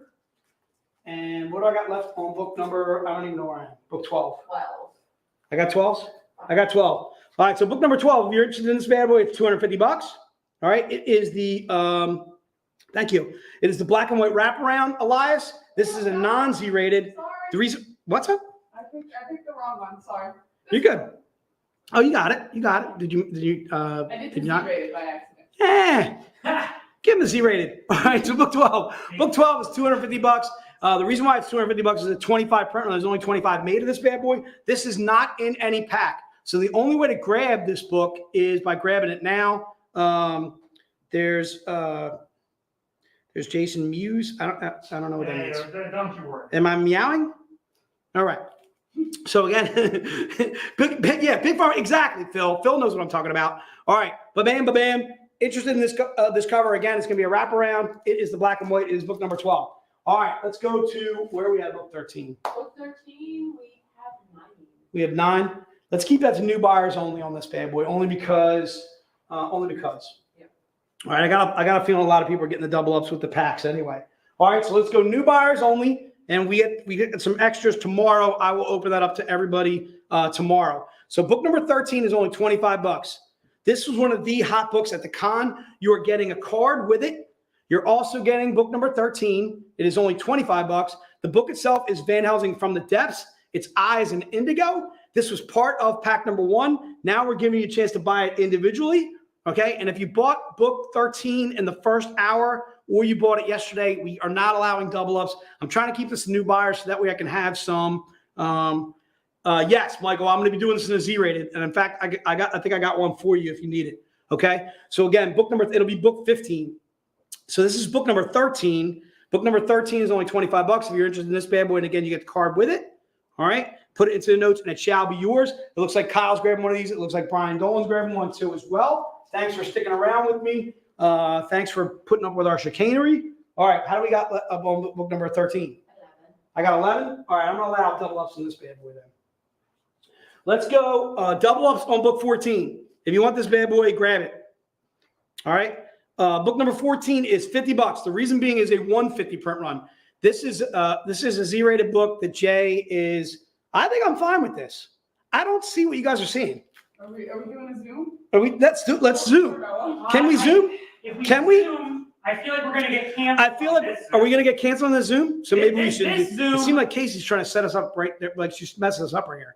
All right, so let's go book 14. You're refusing to Zoom? All right, let's not Zoom. Let's say we zoomed and we didn't. So this is it. This is book 14. All right, I'm giving you oopsies, dude. All right, the card. Yeah, but the card is so freaking small. How you going to see it? All right. It would be a good zoom, says Tammy. Let's zoom. Let's do it. Hold on. I'm going to sign zoom that way. Oh, Nelly, the Jumblies. What? Look, in New York City, they're allowed to walk around like this. Okay? I think, right? Isn't it like a free nipple state? There's a free, there's certain states where you can just go ahead and do it. Like if you walk outside, right? If you walk outside topless or you walk outside in a bra, you're good. Yeah. But you can't take your top off while you're out there. Exactly. You can't cross state lines with your nipples out. You can't cross state lines. You can have your nipples out in New York when you cross over to Pennsylvania. If you go to PA, you gotta put your top back on. Yeah. Jersey? Jersey's halfway. They're halfway for the nipple. So you can show the right, but not the left. As long as one is in, bro. Goddamn, I love Jersey for a reason. All right. It's not just the corn. It's not just the Jersey Shore, but you can go half boob. What do you got? There's a nude beach in Jersey. Is there really? In North Jersey. What was I doing? I've been going to the shore all these times. All right. The power of the state line. Josh, you know what I'm talking about. Canada, you can free the nipples all the time. Love Canada. Blame Canada. All right. Canada, big fan of Canada, dude. All right. So we're rocking. That was book number, whatever it was, 14.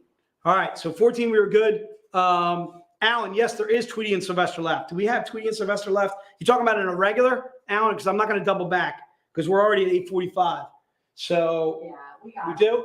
All right. So Alan, just clarify to me that you want the Tweety and the Sylvester, which is book 3 and 4. And if you say yes, I want them both for $20 a piece. They're yours. All right. Noah, can you answer Michael Ferry on that one? Yeah. Did he whatever he did? All right, so book 15 is going to be this bad boy. I think we have, how many book 15s do we have left? Oh, you're zooming back. I messed you up. It's okay. All right, we got put down Celia for a book 15. I know. Yes. So put down Alan Prunty. Alan, are you a first-time buyer with us? So Alan, if you're a first-time buyer with us, everybody out there that's a first-time buyer with us, you get a free graphic novel. And a free magnet too as well. But you have to be an actual first-time buyer. Just wanted to be sure. Okay. And are we good on Michael Ferry? We confirmed for him? Yeah, and Ferry's got it. Right. That's actually Michael. Oh. He uses his wife's Facebook page. But that's good to go. All right. So again, book number 15. I'm going to assume, Celia, that you want this bad boy. So I'm going to go ahead and put it down for you. If you want to veto me, just let me know. You'll see the invoice ahead of time. You can always veto it. All right, so book number 15, again, is the Keith Garvey. Again, you also get the card with it, too, as well. It's $100. You get the card, and you also get the book. The book itself is Van Helsing from the Depths, cover J, as in Jay is completely going off the rails with the Zoom and stuff. All right, with Noah. All right, Jay and Noah going off the rails. We need a JN cover that we need. Yeah. All right, good work out of us. All right, so it looks like we're going. We got another 3 minutes, dude. All right, so another 3 minutes. I would say let's go back to the gallery, I guess. All right, we got galleries left. Oh yeah. All right, so let's pop up the image of, yes, Larry, you're good on book 15. Yes, Sam, if you want book 15 too. So let's put those guys down for book 15, Sam, and also Larry too as well. Yep, Celia definitely wanted book 15. I thought so. All right. So we usually get my books from. I know Ryan. I've met Ryan before. Ryan used to work at a comic shop that I know, and I can't think of the name of it. I met Ryan and his partner, and I believe Ryan actually broke off. He's no longer with the comic shop. I think Ryan's actually just selling on his own now. Really, really nice guys, too, Ryan. His partner actually went to the VIP event that we had in Philly, I want to say about 2-3 years ago. I can't remember the gentleman's name, but I met him and his wife. I'm terrible on names.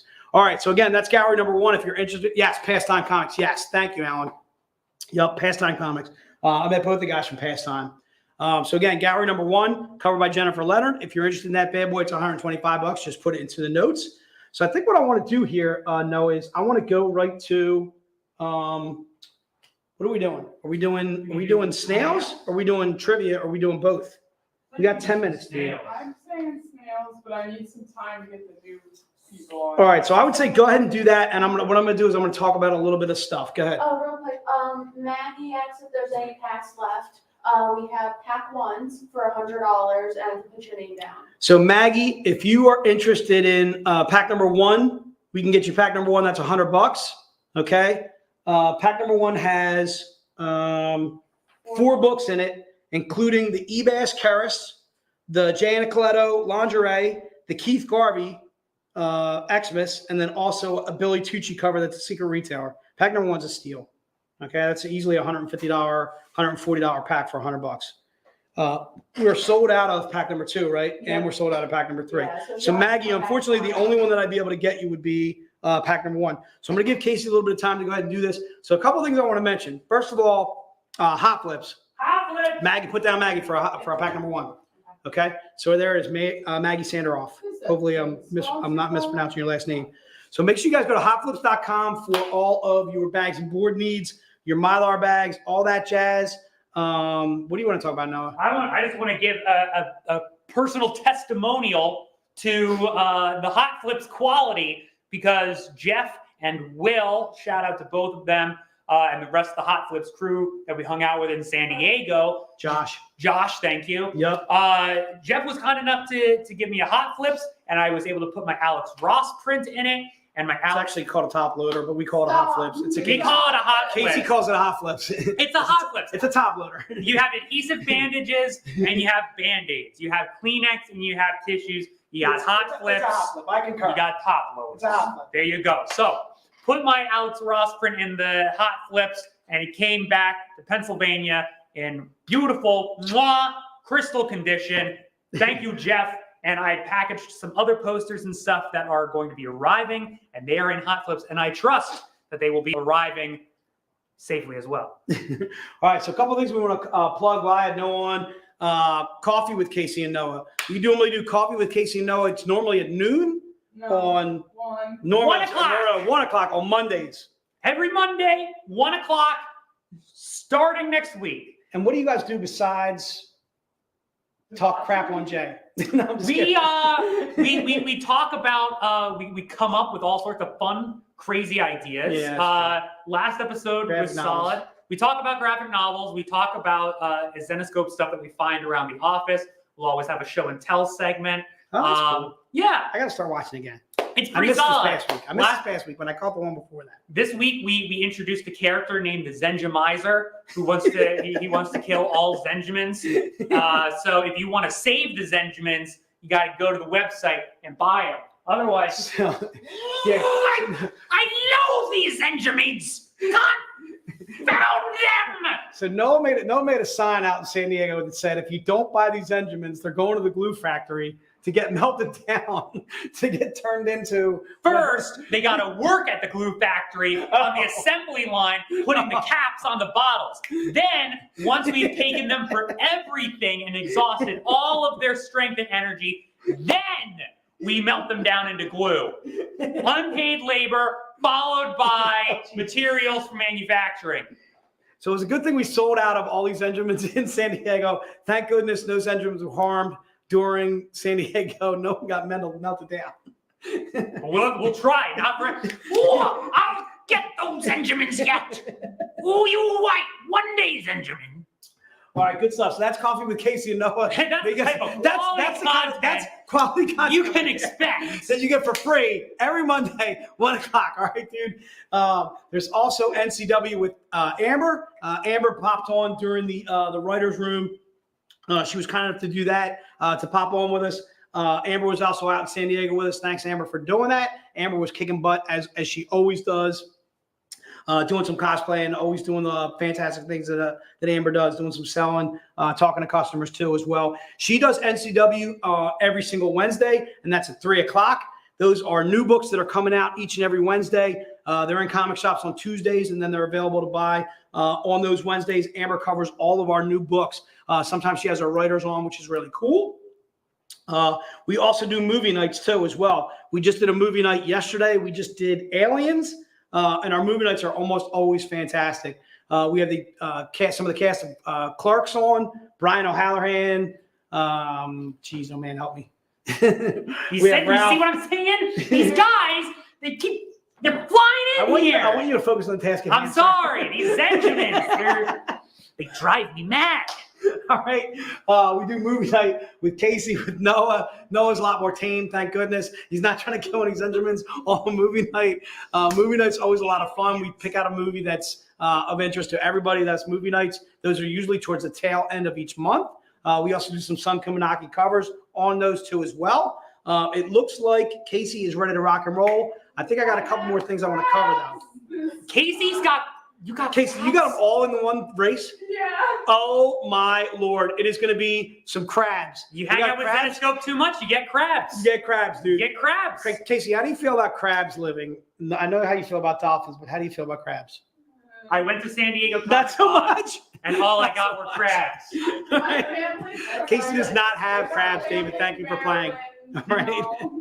All right. I know there's a lot of anger, Robert. Robert, you know what it is? There's not enough Canadians in our midst. All right. We don't have enough Canadians. Canadian crabs are in the, that's a separate race in the league. So all right, let's rock it all, Casey. Whenever you are ready to rock and roll, let's go with it. These crabs are off. Ooh, look at them There they scuttle. go. They're scurrying. Go. There be crabs are scurrying. Going like that. What's his name? Mr. Krabs. Mr. Krabs. Mr. Krabs would definitely dominate this, dude. Oh, Mr. Krabs would definitely yeah. dominate this, dude. He's got Especially if there was like a pot of gold at the end. Mr. Krabs would totally take the. He loves take it money, home. that Krabby Patties. All right. Krabby Patty. Joshua, you're going to get turned into a Krabby Patty before the end of this race. Don't get your hopes up. Whoever's leading early, it's trouble. Oh, there is the Kang. Kang is in the stream. Kang, I missed you, dude. Kang, I hope you know I threw a bunch of shout outs to you for joining us out in San Diego. Kang, I want you to delete my cell phone number now. Kang, I'm kidding you. Totally kidding. Oh, Steve. Steve Truon. All of a sudden, he's dancing. He's dancing. He's dancing himself Who's into coming that in? place. Who's that? Who's this right that here? sneaky crab? Who's this sneaky crab sneaking up? Is that It's a hooper. That's a hooper crab. A hooper, a hopper. It's Christopher Hooper. Christopher trying to make a move. Oh, wait. There's somebody on the inside lane. It's Andrew Davis. Oh! Andrew Davis.